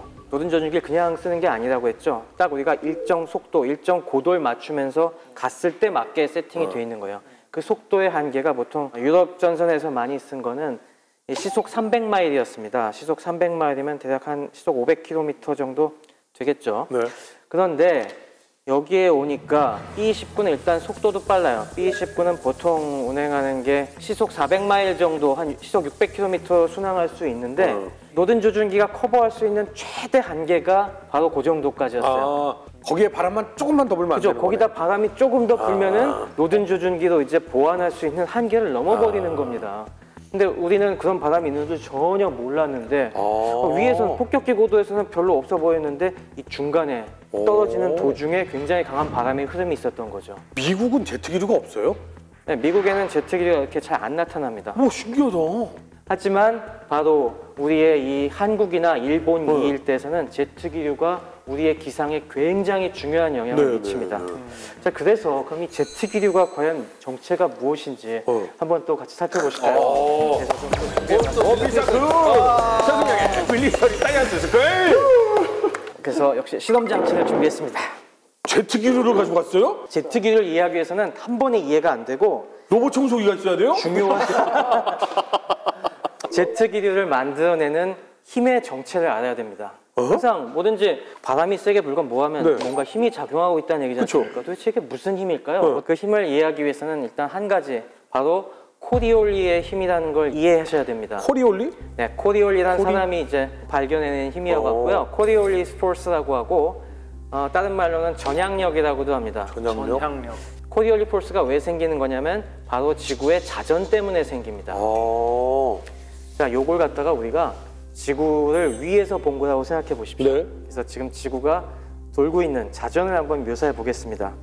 이걸 지금 돌리면은 자전 방향은 지구의 북극 쪽에서 오면은 이렇게 반시계 방향. 네, 반시계 방향으로 돌고 있죠. 북극점 꼭대기에서 바라보고 있는 지구인데 만약에 지구에서 어떤 물체가 운동을 하게 된다면은 이게 어떻게 움직일까요? 이게 만약에 아무런 이런 힘이 없으면은 어떻게 하겠어요? 그냥 쭉 가죠. 쭉 똑바로 이제 가는 게 정상이죠. 그렇죠. 그런데 이게 지구에 자전 효과가 있으면 어떻게 운동이 바뀔까요? 옆으로 좀 휠 것 같아요. 어느 방향으로 휠 것 같습니까? 반대 방향. 저쪽. 자전의 반대 방향. 그렇지. 네. 자전의 반대 방향. 그래서 그렇지, 그렇지. 네, 이쪽 방향으로 또 가는 게 보이시죠? 이게 왜 이런 일이 벌어지는 걸까요? 저 볼이 자이로스코프처럼 똑바로 가려고 하는데 얘는 도니까 이렇게 거쳐가는 거 아니에요? 네, 여기에 작용하는 원리를 잘 보시면은, 자, 우리가 공을 놓을 때 이쪽 방향으로 사실은 공도 도는 상태에서 이게 떨어지는 거지 않습니까? 여기에는 바로 각 운동량 보존의 원리가 숨어 있습니다. 각 운동량 보존. 이렇게 얘기하면 이게 뭐야 하면서 생각하실 텐데, 요즘 동계올림픽에서 피겨 스케이팅을 생각해 보세요. 네. 피겨 스케이팅에서 많이 하는 게 뱅글 막 돌 때, 회전을 할 때 팔을 쫙 펴고 돌면은 천천히 돌다가 이걸 싹 몸을 움츠리면 어떻게 빨라져. 호로록 빨라지죠. 맞습니다. 이게 바로 각운동량 보존이에요. 마지막에 그 돌 때 이거. 이걸 몸을 움츠리게 되면은 정확한 용어로는 회전 모멘트가 작아지거든요. 그렇게 되면은 이 돌아가는 각 속도가 빨라집니다. 제대로 이해했는지만 얘기해 주세요. 이게 넓어지면 네. 도는데 들어가는 에너지가 많이 들어가는데 네, 또 돌리기가 이게 힘들었죠. 좁아지면 도는데 돌아가는 에너지가 적기 때문에 속도가 빨라진다. 똑같은 에너지로 속도는 빨라진다. 우리 어렸을 때 그거 했었어. 왜냐면 줄넘기 갖고 장난치다가 몸에 딱 이렇게 하면 뱅글 하다가 맞아. 후루룩 빵 이렇게 되는 거 있었거든. 느껴지네 아주. 바로 그 현상인데 여기서도 그 효과가 있는 겁니다. 자, 아까 생각을 해보세요. 공이 여기서 굴러갈 때 네. 자전 속도와 같이 돌고 있었는데 네. 이게 안쪽으로 들어가면서 점점 안쪽으로 가게 되죠? 빨리 돌겠지. 그럼 이게 빨리 돌기 시작하죠. 그럼 어떻게 되겠어요? 확 휘겠죠. 얘가 돌고 있던 속도보다 더 빨리 돌게 되니까 이렇게 앞으로 나가는 겁니다. 반대로 여기를 통과해도 어떻게 돼요? 통과한 다음에도 바깥으로 가면 갈수록 느려집니다. 오히려 느리니까 더 뒤로 밀려나가는 거죠. 대박 사건. 여기서 알 수 있는 건 뭐냐면은, 자, 이쪽 방향 움직이는 경우는 어떤 경우입니까? 바로 북쪽으로 갈 때죠. 네. 여기서 이렇게 지나갔고 이쪽으로 갈 때는 남쪽으로 갈 때죠. 그렇죠. 다 어느 쪽으로 갑니까? 진행 방향의 오른쪽으로 휘었죠. 네. 북쪽이나 남쪽으로 움직이는 물체는 지구의 자전 효과 때문에 가면 갈수록 진행 방향 오른쪽으로 휘는 효과가 생겨납니다. 이렇게 오른쪽으로 휘게 만드는 힘이 코리올리의 힘이라는 겁니다. 일반적으로 총을 쏠 때도 작용을 해요. 그래서 사실 몇천 미터 밖에서 하는 이 저격수들은 이 효과까지도 사실 시계 방향으로 돌아가는 거? 약간 우조준을 좀 해서. 그렇죠. 거리 딱 재고서 그 다음에 요 조준기를 몇 클릭 조정하지 않습니까? 그때 요 효과까지도 집어넣고요. 아니 근데 나는 여기서 갑자기 드는 의문이, 그렇게 따지면 지구 북반구 어디에서나 코리올리의 힘은 작용하는데 왜 일본 상공에서는 제트 기류가 있는데 미국 상공에서는 기류가 없어? 그거에 대해서는 이제 그 다음에 또 하나의 지구본을 보면서 설명해 드리겠습니다. 어떻게 다 아세요? 아니 말이 안 되잖아. 흘러가는데요? 어떻게 똑같이 왜 북위 몇 도 이렇게 있을 텐데. 아니, 미국 상공에도 제트 기류는 흐르는데 네. 미국 상공에서는 그게 큰 영향을, 우리의 일상 기상에 영향을 네. 안 미치기 때문에 네. 잘 모르는 거고요. 자, 일단 그러려면은 제트 기류가 코리올리의 힘을 이해하면은 어떻게 생겨나는지 한번 보시죠. 네. 자, 이게 우리 지구가 있습니다. 네. 그리고 이쪽에 이제 일본, 한국이 있고 네. 지구는 이렇게 자전을 하게 되는데요. 그렇죠. 태양이 이쪽에서 태양빛을 적도 쪽에 많이 받지 않습니까? 그래서 적도 쪽의 공기들은 따뜻해져 갖고 대류에 의해서 올라갑니다. 상공 쪽으로. 그래서 공기층이 이렇게 뿔룩해요. 반면 북극 쪽은 태양빛을 많이 못 받으니까 차가워서 이쪽은 좀 찬 공기가 가라앉아 있습니다. 네. 이렇게 뿔룩하고 이쪽은 이렇게 낮아요. 그래서 사실상 공기의 절벽이 있습니다. 이 절벽이 형성되는 지역이 약 북위 30도, 40도 지역 이쪽이에요. 자, 적도에서 뜨거워진 공기가 올라왔어요. 그 다음에 이렇게 위에서 찬 성층권을 만나서 이쪽으로 가다가 30도, 40도 지역의 절벽에 도달했어요. 그렇죠. 떨어지겠죠. 그렇죠. 속도를 내서 떨어지는데 이때 어느 쪽으로 꺾이겠어요? 오른쪽으로 꺾이겠죠.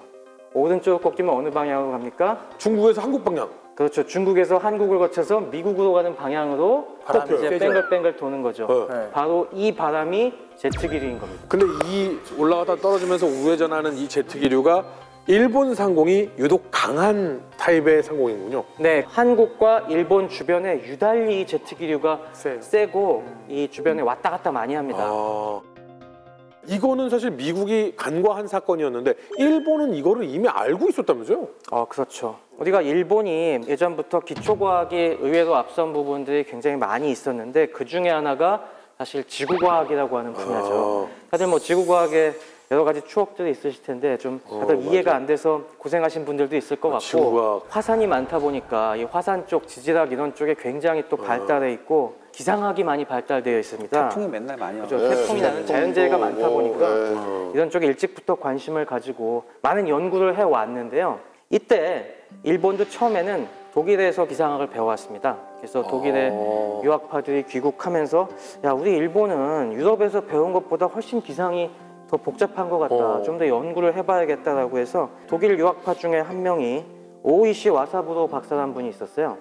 이 오이시 와사부로 박사는 1920년대 이제 귀국을 해갖고 와서 고층 기상대를 설립했는데 그때 초대 대장이 됩니다. 그 당시에는 저 하늘 높은 데서 일어나는 기류 변화는 기상에 큰 영향을 안 미치는 줄 알았어요. 지표 가까운 데서 생기는 뭐 구름이나 바람이나 이런 것들이 주 영향을 미치지 야, 저 꼭대기에서 있는 일이 무슨 관계가 있냐라고 했는데 이 일본은 그런 거 갖고 설명이 안 되니까 야, 저 위에서 무슨 일이 일어나고 있는지 한번 알아보자. 그래서 관측기구를 띄워서 고층에서 어떤 바람 흐름이 있는지를 봅니다. 그랬더니 놀랍게도 고도 뭐 4,000m, 5,000m, 6,000m 올라가면서 바람이 점점점 빨라지는 거예요. 굉장히 빠른 바람이 불고 있는 걸 확인해갖고 와, 신기한 현상이다 하고 이걸 논문으로 발표하죠. 근데 국제저널에 발표한 게 아니라 자기네 이제 고층 기상대 보고 제1호 이런 소식지에다가 신기하게도 에스페란토어로 이 논문을 발표합니다. 에스페란토가 뭐야? 전 세계 사람들이 국제 공용어에 대한 갈망이 심했어요. 그래갖고 여러 가지 대안을 영어도 배우기 힘들고 프랑스어도 배우기 힘든데 좀 외국 사람들도 배우기 쉬운 하나의 새로운 언어를 만들어내자라고 해서 그런 운동이 벌어져서 19세기에 만들어진 게 에스페란토라는 인공 언어가 만들어졌어요. 그런 게 있었어? 네, 일본 사람들도 영어에 되게 약하잖아요. 그래서 이런 좋은 취지에 이런 게 있었다니 하면서 이 사람이 유럽 유학할 때 이거에 감명을 많이 받아서 에스페란토를 배워와서 에스페란토를 씁니다. 또 이분은 에스페란토 전도사 역할을 해갖고 일본의 또 에스페란토 협회 회장도 지내고 막 그랬어요. 왜 예전에는 펜팔이 유행했지 않습니까? 펜팔 유행했죠. 네, 펜팔 할 때 이 에스페란토 커뮤니티의 펜팔이 또 유명했다는 그럼요. 저희 세대에는 에스페란토를 일부러 배우는 친구들이 있었어요. 정말요? 네, 우리 공용어를 쓴다. 근데 이제 이걸 안 배우기 시작한 게 번역기들이 나오기 시작을 하고 우리나라 사람들의 영어 수준이 굉장히 높아진 거예요. 외국어 수준이. 그러니까 굳이 공용어를 또 배우는 것보다 우리가 영어나 일본어나 중국어를 배워서 하는 게 더 낫지 않느냐. 이제 이렇게 바뀌는 거죠. 그래도 외국에도 에스페란토 아는 사람들이 있으니까 좀 이거 좀 봐주겠지 싶었는데 당시에는 외국에서 일본의 과학 수준에 대해서 상당히 저평가하고 있었기 때문에 아무도 안 봤죠. 그런 사연이 있었고요. 그래서 일본은 이미 이 사실을 알고 있었어요. 그리고 전쟁에도 제트기를 먼저 이용합니다. 어떤 쪽으로 이용하고 싶으세요? 이걸 딱. 제트기를 이용한다. 네. 설마 독가스 뭐 이런 거? 독가스 어떻게? 독가스 보내는 거죠. 보내는 거지. 제트기로 태워갖고. 그렇죠. 맞습니다. 진짜? 풍선을 띄워서 제트기류에 실어서 미국까지 보내는 겁니다. 그리고 거기에 폭탄을 실어 보냅니다. 이걸 후고 병기라고 했어요. 후는 일본어로 풍선이 뭐죠? 후센데스. 네, 그렇습니다. 그래서 그거를 갖다가 앞에 후자를 따갖고 후호 병기라는 뜻이죠. 폭탄 달려있다. 네. 서프라이즈 어디서 본 것 같긴 해요. 와, 진짜 신기하다. 폭탄이 매달려 있어. 그래서 1944년 11월부터 1945년 3월에 걸쳐서 9,300개를 만들어서 띄웁니다. 엄청난 저 노력을 땐 물자가 없어서 보통 때 같으면 저거 고무로 만들 걸 생각하겠지만은 지금 뭘로 만든 건지 아십니까? 너 풍선이요? 네. 설마 대나무 뭐 이런 거? 대나무 비슷해요. 진짜? 뭔가 좀 비슷합니다. 일본 사람들은 보고 가지고 만들었을 거. 보고? 네. 보고 껍질을 이어붙여가지고? 우리의 한지 비슷한 일본엔 와시라고 하죠. 와시, 화지라고 해서 뽕나무 종이를 갖고 만듭니다. 종이로요? 네, 종이를 여러 겹을 붙여서 저게 종이로 만든 풍선입니다. 내구성이 없어 사실 네. 며칠 가면은 당연히 젖어서 못 쓸 것 같은데 저게 접착제를 굉장히 방수 접착제를 많이 발라갖고 걔도 꽤 질겼고 그래갖고 저게 이제 폭탄을 15kg짜리 폭탄 하나랑 5kg짜리 소위탄, 예를 들어 소위탄을 소위탄, 씁니다. 복수네, 소위탄. 미국에는 숲이 많지 않습니까? 산불나라고. 산불 내려고. 산불 나면 좋겠다 싶어서 했는데 엄청 많이 날렸잖아요. 엄청 많이 날려서 본토에 떨어진 게 있어요? 있습니다. 대박 사건! 네. 비행기로 날아가서 머리 위에서 떨어뜨려도 1%인데 저 정도면 비행기 날리지 말고 풍선 날리는 게 나은데? 심지어 속도도 되게 빨라요. 네, 속도가 되게 빠릅니다. 거의 뭐 8,000km 되는 거리인데 미국까지 그걸 거의 한 3, 4일에 그래요? 기록이 3, 있습니다. 4일 만에? 이거 비행기랑 똑같네. 네, 굉장히 빠른 시속 200km의 강풍을 타고 미국까지 날아간 거죠. 그래서 제일 멀리 간 거는 디트로이트에서 떨어진 게 있어요. 디트로이트 자동차 공장에 떨어졌어? 디트로이트의 일부가 좀 교회 어디 사람들 안 보는데 떨어진 게 있어갖고 나중에 찾고서 깜짝 놀랐다는 얘기가 있습니다. 그래서 대박. 심소령이 있었던 캔자스에도 좀 날아갔고 사상자도 있습니다.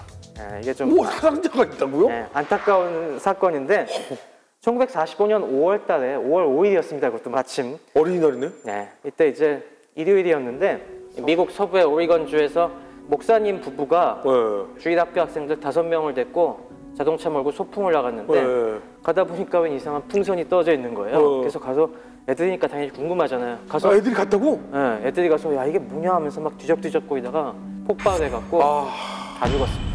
예. 아니 그 정도 위력을 달아서 보냈는데. 네, 이때 목사는 간신히 목숨을 건지고 목사 아내가 그분이 임신하고 있었는데 네, 죽고 주일학교 학생 5명 다들 11살에서 14살 정도의 한참 중학생 또래 애들인데 네, 얘들도 죽었습니다. 전쟁과 기상이라는 게 정말로 뗄래야 뗄 수 없는 사이라는 걸 우리가 배우고 있잖아요. 네. 그러면 원래 기상에 대한 거 일기예보 뭐 이런 것도 군에서 나온 거예요? 네, 이 일기예보가 원래 왜 생겨났냐면은 이것도 역시 영국의 시초입니다. 그래요? 여기서 굉장히 중요한 인물이 한 명 등장하는데요. 로버트 피츠로이 제독입니다. 이렇게 얘기하면 잘 못 들어보셨을 텐데 저희가 찰스 다윈은 다 알지 않습니까? 진화론을 이제 주창하신 찰스 다윈이 종의 기원을 쓰기 전에 비그로를 타고서 전 세계 일주를 한번 했었죠. 그걸 기초로 해서 종의 기원을 쓰고 진화론을 주장하게 된 건데 그 비그로의 선장이 바로 로버트 피츠로이였습니다. 이제야 뭔가 알 것 같아요. 네. 그 막 전 세계 돌아다니면서 그 상륙해가지고 채집하고 막 그 했던 그 활동의 선장. 그렇죠. 이렇게 많이 돌아다니면서 수많은 기상현상에 맞닥뜨리고 당시에 영국 근해가 굉장히 바다가 험해요. 무적함대가 그래서 당했지 그쵸, 않습니까? 스페인 무적함대가 거기에 당했죠. 네, 무적함대가 전투에서는 별로 격침된 게 없는데 계속 쭉 돌다가 그 주변에 풍랑을 만나서 다 침몰한 거 아니겠습니까? 이게 그때만 있었던 일이 아니라 영국 배들도 다 똑같이 당하고 있었어요. 이 당시가 1860년대, 그러니까 19세기인데도 1년에 배가 몇천 척씩 난파가 됐어요, 영국 근해에서. 그래서 야, 이렇게 배가 많이 침몰하는데 이거 좀 해결해야 된다. 이게 해결하려면은 언제 풍랑이 부는지 우리가 일기를 좀 미리 알고 있어야겠다라고 해서 내가 이 문제를 해결해 보겠다 나섭니다. 그래서 1861년에 이 사람이 세계 최초의 일기예보를 시도합니다. 근데 어떻게 일기예보를 이 당시에는 시도했냐면은 이 당시에는 당연히 과학적 지식이 부족했기 때문에 거의 아트에 가까웠습니다. 많은 측정 기구들이 발명이 됐어요. 대표적인 게 온도계, 기압계 이런 것들이 작게 만들어지고 정밀도가 어느 정도 확보가 되면서 곳곳에서 이걸 측정하기 시작합니다. 온도 재고, 기압 재고, 강수량 재고 이런 걸 하다 보니까 이걸 쭉 늘어놓고서 측정한 걸 보다 보니까 패턴이 있어. 이쪽이 기압이 낮아지면은 갑자기 이쪽에서 바람이 많이 불고 비가 내리기 시작해. 여기 기압이 높아지기 시작하면은 맑아지고서 바람이 잔잔해져. 막 이런 현상들을 알게 되면서 이게 기압 배치가 굉장히 중요한 거구나. 이 기압 배치에서 바람이 부는 것이고 이 패턴이 보이게 되고 그거에 따라서 앞으로 며칠 뒤에 일기는 예상할 수가 있겠구나. 그러니까 과학적인 원리를 찾은 게 아니라 현상을 통해 과학적인 거를 추론하게 된 거네요. 그렇죠. 귀납적으로 이제 알게 된 거죠. 그러면 예전부터 할아버지 할머니들이 맞아요. 비가 오려나 그렇죠. 이것도 귀납적인 그런 것도 결국 그건 거야? 그렇죠. 그런 사실 경험 법칙들이 굉장히 많이 있었지 않습니까? 뱃사람들은 이미 옛날부터 그런 경험 법칙은 굉장히 많이 알고 있었는데 그거를 이제 기압이라든가 온도와 연관지어서 이제 생각할 수가 있게 된 거예요. 측정량, 과학적인 양과 현상을 엮을 수 있게 되면서 과학이 발전하기 시작한 거죠. 그에 반해서 미국은 발전이 좀 느렸어요.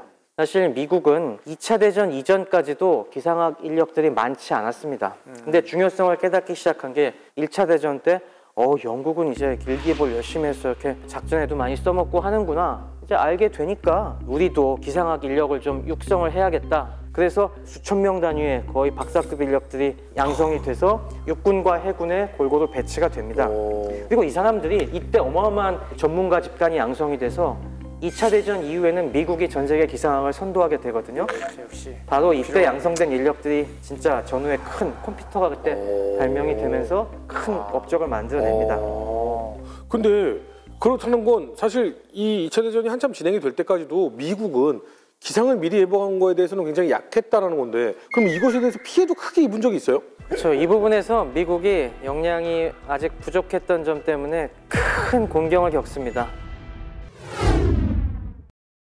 태평양 전쟁에서도 어마어마한 사건이 이제 벌어지는데 그게 1944년 12월에 태풍 코브라였습니다. 태풍 이름이 코브라예요? 지금은 뭐 동아시아 각국에서 이름을 제출해 갖고 순서대로 붙이는데 그 당시엔 그런 체계가 없었거든요. 그냥 일반적인 태풍은 잘 기록도 안 됐고 그냥 1호 태풍, 2호 태풍 하다가 이거는 좀 워낙 많은 피해를 준 거여서 나중에 코브라라고 붙였는데 이게 얼마나 심각한 피해를 입혔냐면은 당시에 홀씨의 제3함대가 해상에서 보급을 받아가면서 작전을 해야 되는데 12월 달에도 필리핀 요 근해에서는 계속 태풍이 발생해요. 한반도까지는 못 올라오지만은 그쪽에선 태풍이 계속 발생을 하는데 그때 태풍이 발생을 했는데도 이 위험성을 홀씨가 간과한 겁니다. 기름이 부족해. 그러니까 쟤들 빨리 연료 보급 좀 하고 그 다음에 피하자라고 하면서 피항을 좀 늦춥니다. 근데 그 사이에 태풍이 함대를 때려버려요. 특히 이제 선체가 취약한 구축함대가 이 피해를 많이 입습니다. 이 태풍의 직격탄을 맞게 돼서 구축함 3척이 격침되고 구축함 3척? 그리고 9척의 크고 작은 여러 함선들이 파손돼서 790명이 사망합니다. 아이고. 뭐 일본하고 전투할 때보다 더 많이 여지껏 일본하고 한 모든 전투를 통틀어서 이런 피해 없었지 않나? 거기다 이게 지금 44년 12월이면 이 정도 피해가 없는 때든. 그렇죠. 일본군은 이렇게 절대 피해 못 주는 상황에 홀씨가 훌륭한 장군임에도 지난번에 레이트전에서 오자와 쫓아간 거 또 이런 것들 때문에 사실 여러 가지 좀 모순된 평가를 받는 거죠. 이런 게 있어요. 저희가 이 역사를 볼 때 보면 너무 저희가 좀 간과하는 게 자연재해 부분들이 좀 있는 것 같아요. 이게 우리가 현대사에서 제일 큰 태풍 그러면 태풍 사라 있잖아요. 사라. 그게 이제 1959년에 20세기 한반도에 왔던 가장 큰 태풍입니다. 근데 저는 사실은 이 사라호가 1960년에 4.19 혁명에도 영향이 있다고 생각을 해요. 정말로? 거의 뭐 기상과 정신 남부를 엄청나게 휩쓸었거든요. 근데 정부가 이걸 제대로 수습 못했어요. 굉장히 그때 민심들이 안 좋아졌죠.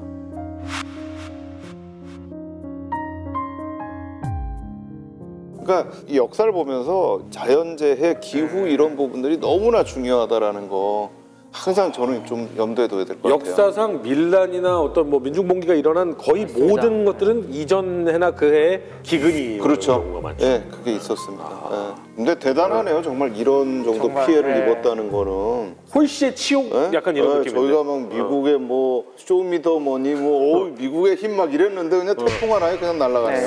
자연에는 무력했고 그래서 이때 홀씨가 레이테전 관련돼서는 문책을 안 받았는데 이거에 대해서는 청문회가 열리고 이것 때문에 사실상 나중에 이 지휘권을 스프런스한테 넘기는 계기가 그러니까 됩니다. 이건 어떻게 보면 자연재해가 인재죠. 그 분명히 인재지. 경고했는데 그치. 거기서 작업을 진행하다가 게다가 이렇게 구축함 세대랑 도하 마법척이면 790명이면 이건 엄청난 전투에서 패배한 건데. 이거 전대 하나를 말아먹는 건데 이게. 근데 궁금한 게요. 지금 우리가 얘기를 하는 기상이라는 게 뭐 기압계를 하고 날씨가 뭐 기온계를 하고 뭐 이런다는 건 하지만 지금 우리가 기상 관측이라고 하면 하늘에서 보잖아요. 그래서 어디가 기압이 높고 어디가 낮고 구름대가 어디에서 형성돼 있고 이게 어떻게 흘러가면서 기상이 이렇게 될 것이다 이렇게 예상을 하는데 이때는 이거를 어떻게 예상을 해? 서로 한 사람씩 저 멀리 떨어져 있는 사람들이 연락하나? 이 당시에는 뭐 기상 관측이 지금보다 수준이 많이 낮은 건 사실이었습니다. 그 당시에 가장 기본적이었던 거는 예전에 초등학교나 중학교에 보면은 잔디밭 구석에 하얀 조그만 집 있었어요. 같은 거 기억하십니까? 새집 같은 거. 백엽상이라고. 백엽상. 그래서 그 안에 뭐 있나 열어보면은 이제 아까 얘기한 기온계 온도계, 있고. 기압계 이런 것들이 있고 위엔 풍향계 달려서 맞아, 이거 뭐 뱅글뱅글 돌고 돌고 해서 있고. 그때는 다 손으로 썼죠. 맞아요. 네, 손으로 써서 다 전화로 보고하고 맞아. 이런 시스템이 있었는데 저 당시에 저런 것들이 가장 기반이었습니다. 지금은 사실 많이 좋아졌죠. 지금은 저런 게 다 자동화가 돼갖고 하나의 딱 스테이션 안에 자동으로 기압, 온도, 뭐 풍향, 풍속 이런 거 다 재갖고 데이터를 업로드할 수 있는 게 돼 있고 지금은 놀라운 게 전 세계에 바다 위가 그냥 비어 있는 게 아니에요. 그럼요? 전 세계에 해양 관측 부위가 어마어마하게 많이 있습니다. 전 세계 바다 위에 오면 일정한 간격으로 뭐가 둥둥둥 떠 있는 게 있는데 그게 바닷물에 기상 영향을 많이 끼치는 게 수온 변화라든가 파고 측정. 네, 다 전 세계에 깔려 있어요. 그리고 수시로 이제 기구를 띄워갖고 상층에 여러 가지 데이터도 수집을 하고 가장 중요한 건 역시 기상위성이 있는 거죠. 다양한 기상위성이 우주에서 지구를 다 찍어서 실시간으로 전송을 해주니까 지금은 굉장히 좋아졌는데 지금 이제 도플러 레이더도 하고. 네, 맞습니다. 레이더도 많이 있고 슈퍼컴퓨터가 가장 많이 쓰이는 데가 기상 관측이라고. 맞습니다. 근데 그래도 틀려요. 여전히 어려운 거죠. 안 돼. 자연은 안 돼요. 예측 못해 자연은. B29가 가는 게 중요한 게 아니라 B29가 뭘 떨어뜨리냐가 중요한 거지 않겠습니까? 네, 우리가 유럽과 일본의 전략 폭격을 비교할 때 굉장히 큰 차이점으로 볼 수 있는 것이 바로 이 폭탄에 있었습니다. 네. 그래서 오늘 여기서 짚고 넘어가야 될 부분이 바로 소위탄입니다. 사이언스 스쿨인가요? 사이언스 스쿨 제가 뭘 보여드릴까 하다가 너무 위험할 것 같아서 보여드릴 수는 있는데 아쉽다라고 생각하는 건 저만은 아니죠? 아쉽지만 표현을 못했어요. 시청자 여러분도 약간 그거 있지 않을까? 그래서 소위탄이 나오기까지 그중에도 네이팜탄이 나오기까지 역사를 간략하게 좀 살펴볼 필요가 있을 것 같습니다. 소위탄이 처음 개발된 거는 사실 1차 세계대전 때였습니다. 독일이 이제 제펠린 비행선으로 영국을 폭격하기 시작하면서 독일도 고민을 하죠. 또 독일은 화학 강국이지 않습니까? 그래서 독일은 야 어떻게 하면 이 폭격의 효과를 높일 수 있을까 고민하다가 독일이 먼저 그래 화재를 일으키는 게 효과적이겠다고 해서 소위탄을 개발하는데요. 당시에는 소위탄에 대한 참고할 만한 게 없어서 독일이 별걸 다 시험해 봅니다. 그러다가 이제 방향을 찾기 시작한 게 소위 말하는 테르밋을 이용하는 겁니다. 테르밋은 뭐냐면은 기차 타보시면은 예전에는 저희가 기차 타고 가면은 가다가 좀 있으면 덜컹덜컹 그렇죠. 덜컹덜컹 이렇게 소리가 많이 났지 않습니까? 이게 왜 그렇습니까? 레일과 레일 사이에 요 간격을 띄웠잖아요. 그래서 어렸을 때 배우면은 그게 여름 되면 늘어나가지고. 여름 되면 늘어나서 그 틈이 메꿔졌다 벌어졌다 하는 맞아. 그것 때문에 띄워놨다고 해서 맞아. 근데 소리가 많이 나는데 근데 요즘 기차 타보시면 그런 소리 납니까? 안 납니다. 안 나요? 나죠. 예전에는 그걸 갖다 그냥 여름이 되면 늘어나서 다 휘어질 거라고 생각했는데 지금은 그 레일이랑 그 침목이랑 잘 고정을 시켜놓으면은 이게 중간에서 휘어지지 않고 이 양 끝단에만 휘어진다는 그런 사실을 알게 돼갖고 그냥 붙여도 되는구나. 다만 요 고정만 잘 시키면 되는구나. 그래서 승차감을 위해서 다 붙여버리거든요. 장대 레일이라고 해서 레일을 깐 다음에 그 사이를 용접해버려요. 거기 저 참고하시는 영상을 보시면은 레일을 저렇게 용접을 합니다. 불꽃이 막 나죠. 굉장히 고열과 고온이 막 나갔고 저 두꺼운 레일이 용접이 될 수가 있습니다. 저건 그러면 일반 용접하고 달라요? 네, 일반적인 산소 용접이랑 다르고 네네. 굉장히 큰 면적을 해야 되기 때문에 저게 어떻게 하는 거냐면 저 레일과 레일 사이에 저 테르믹 가루를 섞고 거기다 불을 붙이는 겁니다. 저기 테르믹 가루가 뭐냐면은 알루미늄 가루랑 우리 산화철, 녹슨 철가루를 같이 섞어 놓은 거라고 생각하시면 되는데 여기 불을 붙이면 어떤 일이 벌어지냐면은 녹슨 철에 산소가 결합되어 있는 거지 않습니까? 여기 있던 산소가 알루미늄으로 옮겨가면서 굉장히 강력한 반응이 나타나는 겁니다. 고열이 나면서 파식하면서 주변의 쇠를 다 같이 녹여버리는 거죠. 그러면서 이게 딱 붙어버리는 이 반응이 소위 말하는 골트슈미트 반응이라고 하는 것인데요. 독일어인가요? 발견한 화학자 이름이 골트슈미트여서 이거를 어떻게 하다가 발견해요? 어떻게 하면은 녹슨 철과 알루미늄 가루가 섞여 있는 곳에 하필이면 뭔가를 해가지고 터지는 걸 목격하게 돼요. 불장난하다 그런 거 아니겠어요? 그냥 뭐 이렇게 막 그냥 이것저것 하다가 예. 우리가 알루미늄 가루를 많이 쓰는 데가 로켓 연료, 고체 로켓 연료에도 사실 그 안에 알루미늄 분말이 있어요. 그래서 그 알루미늄 분말이 확 연소하면서 나는 걸로 고체 로켓에 올라가는 그런 데도 쓰입니다. 알루미늄 분말이 타요? 열압력탄 같은 것도 연료 중에 일부가 뭐 알루미늄 가루 그런 거. 알루미늄 가루 섞기도 하죠. 네, 그런 거 쓰는 것들도 있습니다. 하여튼 이 알루미늄 분말의 반응성을 이용을 해서 하는 건데 이 테르밋을 이용을 해서 독일은 소위탄을 만듭니다. 아, 이 반응을 이용해서. 네, 그 테르밋 가루 안에다가 이제 폭약을 집어넣어갖고 떨어뜨리면서 그걸 뻥 터뜨리면은 고온의 화염이 치솟는데 그걸로 건물을 불태우겠다는 거죠. 철을 녹여서 붙일 정도의 그 고온이 그렇죠. 폭탄 안에 들어있는 거예요? 맞습니다. 독일이 이 기술을 갖다가 완성하기 전에 전쟁이 끝나버렸어요. 그래서 뭐 전쟁 중간에는 다른 영국이나 미국들도 관심을 갖긴 합니다만은 당시에 미국은 누가 있었다고 했죠? 폭격기 마피아가 있었다고 했죠? 네.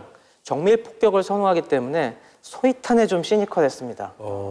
정밀 폭격하는데 무슨 소위탄이야? 우리는 고폭탄을 이용을 해서 정확하게 떨어뜨리고 걔네들 확실하게 박살내야 돼. 대충 태워가지고 막 주변 불태워 이거 그죠. 우리 아무 안 맞아. 저거는 야만적이야 라고 해서 미국은 고폭탄이 소위탄보다 우월하다라는 믿음을 확고하게 갖습니다. 그래서 미 육군 항공대는 소위탄 개발을 안 해요. 근데 여기에 관심을 갖고 있던 게 화학병과였습니다. 화학병과는 어차피 1차 대전 이후에 독가스가 금지되지 않습니까? 그래서 독가스를 이건 할 수는 없는데 뭘 하지 하다가 이것저것 화학물질에 관심을 갖다 보니 저 소위탄 우리가 보긴 괜찮은데 라고 하면서 화학병과에서 계속 연구를 좀 해요. 그러다가 확신을 갖게 된 게 2차 세계대전 들어서 독일 전략폭격을 보면서 소위탄의 가능성을 확인한 겁니다. 유럽의 전략폭격이 시작되니까 다시 영국과 독일은 그동안 숨겨놨던 소위탄 기술을 꺼내 들어서 서로 소위탄을 쏟아붓기 시작합니다. 테르밋 폭탄. 네, 테르밋을 이용한 걸 하고 그 다음에 또 알루미늄처럼 반응성이 좋은 게 마그네슘이 있습니다. 우리가 영국의 그 끔찍한 불폭풍을 일으킨 함부르크 폭격에는 바로 그 마그네슘 소위탄이 쓰인 겁니다. 이 마그네슘 소위탄이 효과가 좋아. 그러면 우리도 이걸 갖다가 대량 생산해서 써먹어야지 라고 했는데 문제가 하나가 있었어요. 마그네슘은 전략물자로서 다른 데도 많이 씁니다. 합금을 만드는데.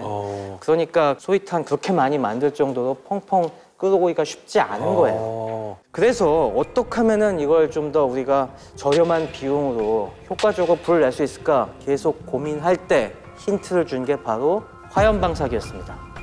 화염방사기도 1차 대전 때부터 쓰였지 않습니까? 그냥 휘발유를 쏘면은 효과가 좋지 않다는 걸 알고 있었어요. 왜? 휘발성이 강해갖고 휘발유를 쫙 끼얹고 불을 붙이면은 금세 타서 날아가 버려요. 그러니까 불이 계속 붙어서 타야 되는데 이 효과가 적은 겁니다. 그래서 이게 그냥 휘발유를 태우면 안 되고 가솔린에 뭔가를 섞어서 이걸 좀 끈적끈적하게 만들어야겠다. 젤리로 만들어야 한다는 이런 생각이 미칩니다. 근데 그전에는 이렇게 젤리로 만들기 위해서 섞은 게 뭐였냐면 천연 고무였어요. 라텍스. 그런데 라텍스가 무슨 문제가 있습니까? 말레이시아가 점령당하면서 천연 고무의 공급이 확 줄었잖아요. 그때 요구한 게 NDRC. 다시 이제 과학자들에게 좀 제발 대체품 좀 찾아주세요. 라고 부탁을 합니다. 이때 나선 유명한 인물이 바로 하버드 대학교의 유기화학자인 루이스 피저 교수입니다. 우리가 비타민 중에 비타민 K라고 있습니다. 이걸 처음 합성해내신 분이고 말라리아 약으로 쓰는 퀴닌이라든가 코르티솔, 이 스테로이드죠. 이런 것도 합성하는 방법을 개발하는 등 일반 화학 분야에서도 많은 업적을 남기신 분인데 이분에게 우리 요거 좀 젤리로 만들 수 있는 좋은 방법 없을까요? 의뢰하니까 그래? 한번 내가 연구 좀 해보지 라고 하면서 이런저런 연구를 하다가 찾아낸 게 바로 네이팜인 겁니다. 그럼 그 사람이 원래 없었던 이름을 만든 거예요? 네이팜이라고? 이게 왜 이런 이름이 붙었냐면은 나프텐산의 나프와 팔미트산의 팜 이게 붙어갖고 네이팜이 된 거예요.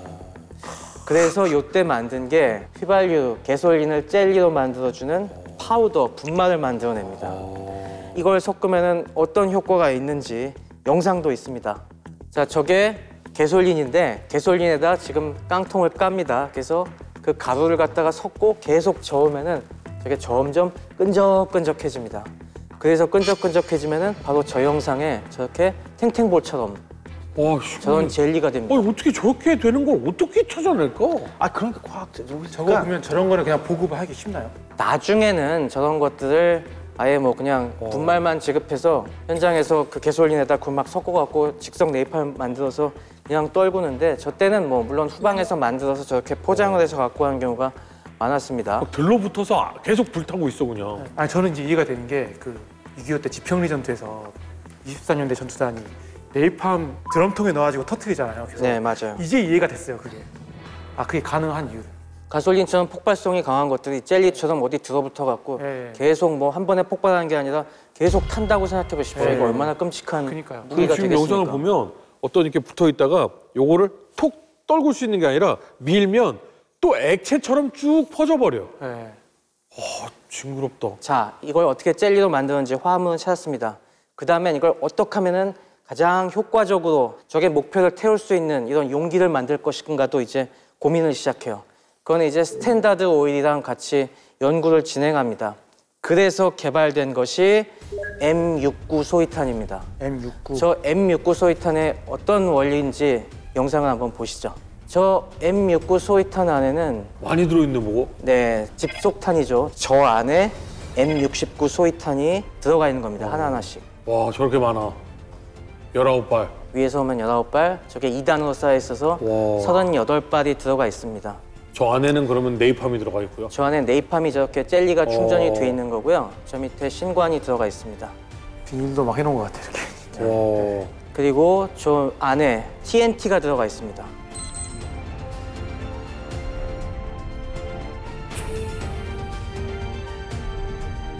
그래서 폭탄이 떨어지면은 저게 슝 소리를 내면서 떨어집니다. 지붕을 뚫고 집안에 떨어지고 좀 있으면은 지연신관이 작동을 해서 TNT가 뻥 터지면서 저 안에 있던 네이팜을 바깥으로 확 배출합니다. 그럼 불이 거기 붙은 상태로. 여기저기 들러붙겠죠. 그렇습니다. 그래서 집벽에 달라붙어 갖고 타는 겁니다. 그러니 목조 건물들은 계속 타는 거죠. 저거는 물을 끼얹어도 안 꺼지는 거죠. 네, 안 꺼져. 잘 안 꺼집니다. 베트남 전쟁에서 그 마을에서 알몸으로 뛰쳐나오던 네. 소녀 네. 불 붙어가지고. 네. 참 엄청나게 끔찍한 거죠. 그래서 개발은 1943년도에 완성이 됐고 그래서 1944년부터 대량 양산이 시작이 돼요. 그래서 저 M69 소위탄이 종전까지 무려 3천만 개가 생산이 됩니다. 아예 로켓탄만 쏘는 배가 따로 있었다면서요? 굉장히 인상적인 장면이죠. 저것도 영상에서 보시면은 잘 우리가 알 수 있습니다. 저기 로켓탄 계속 지금 한 명씩 들고 가는 거야? 맞습니다. 지금 로켓탄을 저 렉에다가 장착하는 장면입니다. 발사기에다가. 그래서 신관을 지금 세팅을 하고 신관. 와. 다연장 발사기에 꽂아 넣는 겁니다. 지금 한마디로. 배에서 쏘는 카츄샤 로켓이라고 보면 돼. 저렇게 하는구나.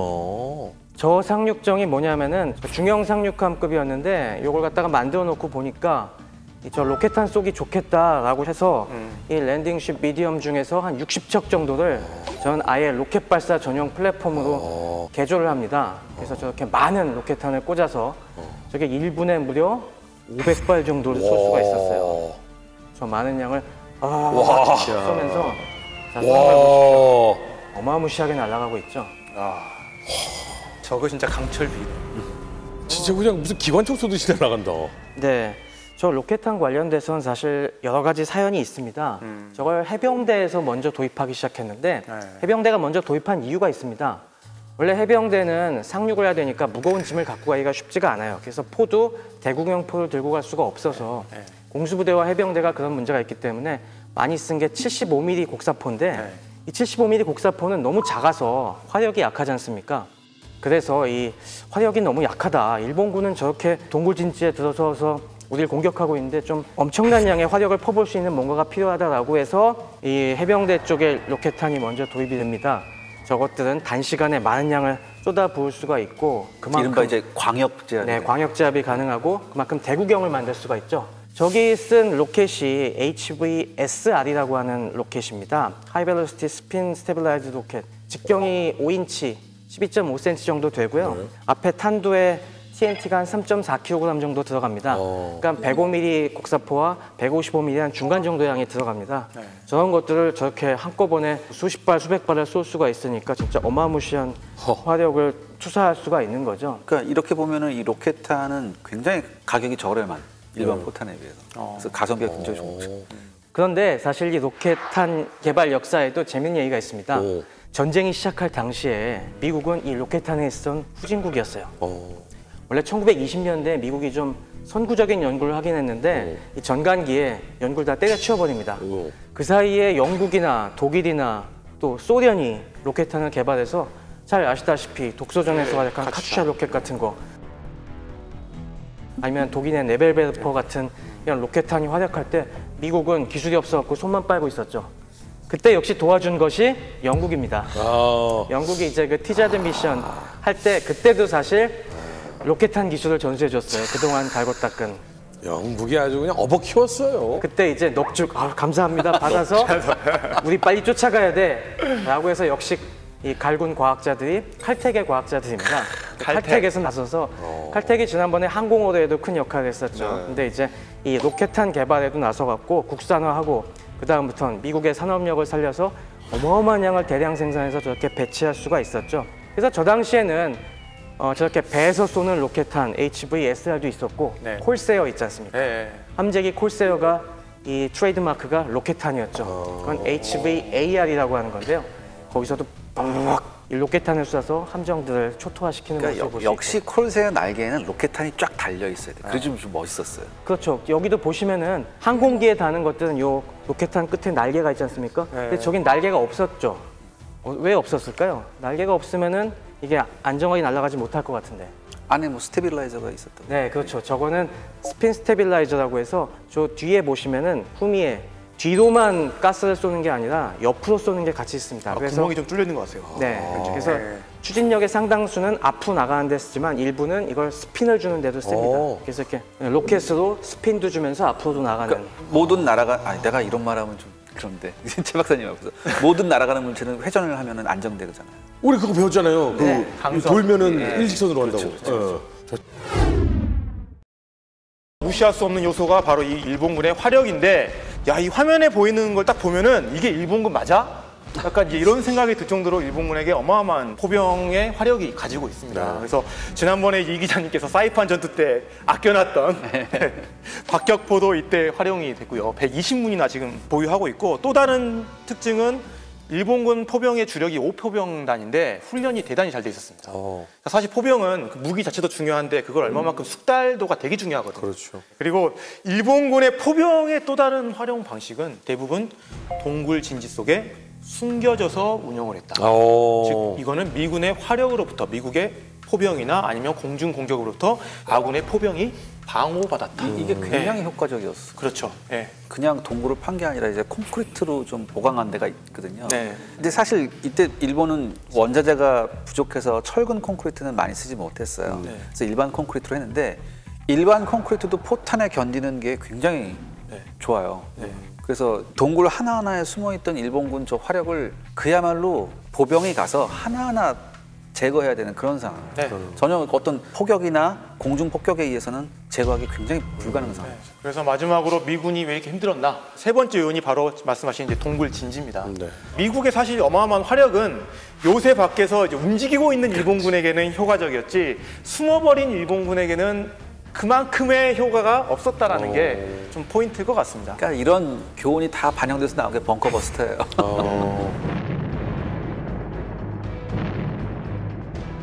이게 나와서 펑펑펑 쏘고 쏙 들어가가지고 숨어 있고 나와서 쏘고 들어가고 이러면은 사실은 미군 입장에서는 이들을 제거할 수 있는 방법 자체가 없잖아요. 그러니까 오늘날의 우리 한국군 같은 경우는 보통 레이더로 추적을 합니다. 그래서 지금 F-16이 가서 폭격을 해서 북한의 장사정포를 없앤다. 아니면 스스로 아군 포병이 저 그 포병을 공격하는 게 이제 대포병 사격이거든요. 그런 방법으로 지금 하긴 합니다. 그럼 미군은요? 이때 당시에 미군은 그렇지 못했을 거 아니에요? 네, 저 때는 대포병 레이더가 없었죠. 그러면 의문을 가지실 분들도 계실 겁니다. 지금까지 레이더 얘기 되게 많이 하지 않았냐. 네. 함대 방공도 다 레이더로 하고 심지어 뭐 어뢰 조준까지도 레이더로 한다고 들었는데 왜 대포병 레이더는 없었지? 라고 하실지 모르겠는데 사실 레이더 기술 중에서 가장 어려운 게 대포병 레이더입니다. 그래요? 왜 그럴까요? 왜 그래요? 일단은 포탄이 너무 빨라서 그런 거 아닐까? 땅 속에 있어서 그런가? 맞습니다. 포탄을 잡아야 되는데 포탄은 작잖아요. 네. 그리고 굉장히 빨리 움직이지 않습니까? 슝 하고 지나가 버리니까 포착도 어렵고 얘가 어디서 날아왔는지 거꾸로 궤도를 계산을 해서 발사 위치를 잡아내야 되는데 그러려면 이 궤적을 다 기록을 할 수가 있어야 되지 않습니까? 근데 그 당시에는 오늘날과 같은 전자 컴퓨터가 없었기 때문에 이게 다 하기가 힘들었죠. 톱니바퀴 컴퓨터 있잖아요. 띡띡뚝뚝뚝뚝. 그런 걸로는 도저히 안 됩니까? 계산 능력이 안 됩니다. 그리고 이게 신속성이 중요해요. 통상 우리 지금 타는 분석을 해도 15분 내에 해야 된다고 막 그러거든요. 오늘날에는 이 대포병 사격이 다 대포병 레이더로 이루어지기 때문에 이 대포병 사격의 어려움에 대해서 잘 모르시는 분들도 많이 있을 텐데 이것도 굉장한 많은 이야기들이 있습니다. 일단 퀴즈 하나 내볼까요? 네. 우리 155mm 포탄 있지 않습니까? 네. 이거랑 우리 많이 쓰는 81mm 박격 포탄 이 두 포탄 중에서 어느 게 더 대포병 레이더로 잡기 쉬울 것 같습니까? 잠깐 맞추면 뭐 주는 걸로 하시죠. 둘 중에 하나밖에 안 되는데. 그래서 한 명이라도 밖에. 저는 155mm. 이게 아무래도 구경이 크다 보니까 네. 더 잘 발견이 되고 레이더가 더 잘 탐지를 해낼 것 같습니다. 합리적인 의견입니다. 저요. 네. 81mm. 왜요? 물어보신 데는 다 이유가 있을 것 같습니다. 지금 때려 맞추라는 거잖아요, 그거. 역시 이번에도 때려 맞추는 게 정확합니다. 이게 왜 그럴까 생각해 보면은 저 포탄 모습을 보시면 답이 있습니다. 네. 왼쪽에 보이는 155mm 포탄은 포탄이 크긴 하지만 겉에가 매끈하죠. 총알 둥그렇고. 같은 느낌이네요. 근데 오른쪽 박격 포탄에 뭐가 있습니까? 날개가 달린 날개도 있고. 날개가 있지 않습니까? 바로 저것 때문에 그렇습니다. 왜요? 레이더는 전파를 쏴서 반사되어 나오는 걸 포착하는 거지 않습니까? 근데 이게 둥그렇고 매끈하면은 맞아서 다른 쪽으로 많이 방사가 되고 레이더 쪽으로 돌아오는 거는 일부밖에 안 돼요. 근데 날개 같은 경우는 이게 평평하기 때문에 그만큼 자기 쪽으로 더 잘 돌아옵니다. 그래서 저걸 레이더의 뭐 산란 단면적이라고도 하는데 저 박격포탄은 크기는 작지만 그렇게 레이더에 잡히는 모습은 더 반사를 많이 하기 때문에 큰 겁니다. 동그랗고 매끈한 건 레이더가 딱 직각이 돼서 탁 맞아야 탁 돌아오는데 그렇죠. 동그러니까 다 빗나가 버리니까. 근데 저 날개가 있으면 팅팅 튕겨서 돌아오는 그 면적이 넓다는 거죠? 맞습니다. 이해가 간다. 그래서 우리가 스텔스기 같은 거 만들 때 반사를 최소화하기 위해서 모양을 교묘하게 만들지 않습니까? 다른 쪽으로. 그래서 반사되고. 애들이 헬멧 뒤집어쓴 것처럼 이렇게 둥그랗게 생겼군요. 네, 맞습니다. 자, 그러니까 레이더에 보일 때도 희미하게 보입니다. 그러려면 어떻게 해야 되겠습니까? 이거 좀 더 잘 보려면은 증폭시킵니다. 레이더의 출력을 크게 해야 됩니다. 더 전파를 강력하게 쏴야지 그나마 조금 건져서 보입니다. 그래서 대포병 레이더의 문제가 초기형의 문제가 뭐냐면은 레이더의 출력이 엄청나게 컸어야 됐어요. 그러니까 또 무슨 문제가 있습니까? 처음 대포병 레이더가 실용화가 된 게 한 1970년대, 80년대에 돼서 얘기인데 그때 초기에 나온 거는 그래서 무식하게 크고 전력도 엄청나게 많이 잡아먹고 그러니까 열도 많이 나서 상시 가동이 안 됐어요. 좀 가동되고 좀 쉬었다가 식혔다가 다시 가동하고 그럼 그 사이에 쏘면 또 무용지물이 되고. 그걸 해결하는 게 이제 반도체 같은 건가요? 맞습니다. 그리고 또 문제가 뭐냐면은 이게 어디서 언제 슉 날아올지 모르니까 그전에 레이더가 이렇게 뺑글뺑글 돌았지 않습니까? 근데 이게 도는 동안에 슉 날아갈 수도 있는 상황이고 그래서 요즘이 돼서야 요즘은 A사 레이더가 있지 않습니까? A사 우리나라도 있죠. 한화 에어로스페이스. 맞습니다. A사 레이더처럼 커버하는 면적이 넓어갖고 가만히 방향을 고정시켜 놓고 있다가 이 안에서 반도체로 계속 방향만 스캐닝을 해서 슉 뜨는 걸 컴퓨터로 딱 잡아서 이 궤도를 역으로 계산해서 딱 원점을 추적하는 이런 총체적인 기술이 나오고 나서야 요즘이 돼서야 대포병 레이더가 쓸만해진 겁니다. 이런 집약적인 기술이 없던 2차 대전 때는 당연히 꿈도 못 꾸는 상황이었죠. 자, 그러면 그렇다고 인간이 속수무책으로 당할 수는 없지 않습니까? 그래서 옛날부터 어떻게 하면은 포격 원점을 찾아낼 수 있을까 많은 아이디어들이 나왔습니다. 일단 저는 첫 번째 네, 저 같은 이 특공들은 직접 걸어서 가지고 그렇지 보는 거지. 맞습니다. 그 방법이 가장 좋은 방법이죠. 심소령을 이제 관측장교를 키워갖고 저 구방에 딱 침투시킨 다음에 저기 동굴진지 좌표 딱 불러주면 거길 때리면 제일 확실하겠죠. 생존 확률이 엄청 떨어집니다. 네, 쉽게 쓸 수 없는 방법이고 그 다음엔 또 어떤 방법을 쓸 수 있겠습니까? 비행기가 뭐 본다거나 그렇지, 이제 이렇게 항공 관측. 맞습니다. 네. 1차 대전 땐 기구가 또 많이 있었죠. 그래서 기구나 관측 항공기를 띄워서 쭉 보면서 아 저기다 하면서 좌표를 불러주는 이런 방식이 또 많이 있었겠죠. 일본군은 숨어버리니까 발견하기가 쉽지 않잖아요. 네, 근데 이 오키나와 전투에서는 미국이 제공권을 장악하고 있었지만은 날씨가 안 좋은 때지 않습니까? 그래서 뭐 비가 내릴 땐 또 뜨기 어렵고 또 일본군 동굴진치는 그 사이에도 슉 나왔다가 사라져 버리니까 비행기로도 잘 포착하기가 힘들어요. 네. 그래서 이것도 역시 난점이 있었습니다. 그럴 때는 또 어떤 방법을 쓸 수 있을까요? 또 다른 거 타는 분석. 바닥에 딱 새겨진 거 보고 각도. 이게 어떤 폭우구나. 그러면 사정거리가 대충 이 정도구나. 이렇게 막 맞춰가지고 거기다 쏘는 거. 아, 그런데 이건 쉽지 않습니다. 이 탄은을 분석한다는 거는 저게 포탄이 막 떨어지고 그러니까 있는데 가서 계속 재고 있을 거예요. 저 영화에서 봤는데요. 한 번 폭탄이 떨어진 자리는 두 번 떨어지지 않는다. 그 구덩이에 들어가면 안 죽는다. 네. 맞습니까?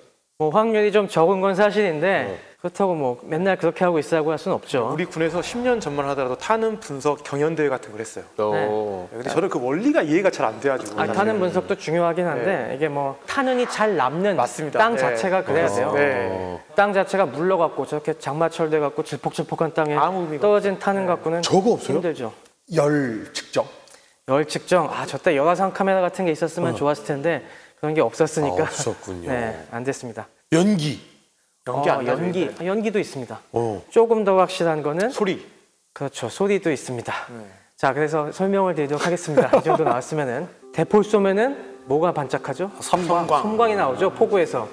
밤에 이 방법을 많이 썼습니다. 이게 플래시 레인징 또는 플래시 스파팅이라고 하는 방법인데 원리는 우리가 많이 본 삼각측량법이랑 비슷합니다. 삼각측량. 네, 우리가 멀리서 포구가 번쩍하면은 밤에 특히 잘 보이겠죠. 밤에 번쩍번쩍 하는 게 있으면은 관측장교가 몇 군데 이제 배치돼 있다가 섬광이 나오는 방향을 갖다가 딱 잡고서 이 방위각을 측정해 갖고 그걸 뒤에 지휘소에 알려줍니다.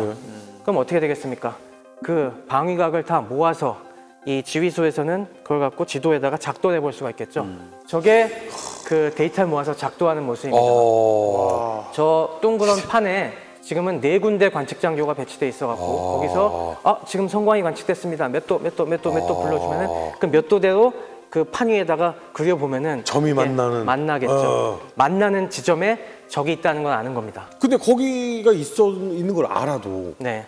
포탄을 쏜다고 해서 얘네가 파괴가 안 되잖아요. 아, 그거는 둘째 문제고 일단 여기서 위치만이라도? 문제는 위치를 잡는 게 중요한 거죠. 이게 야간에만 쓸 수 있는 방법인가요?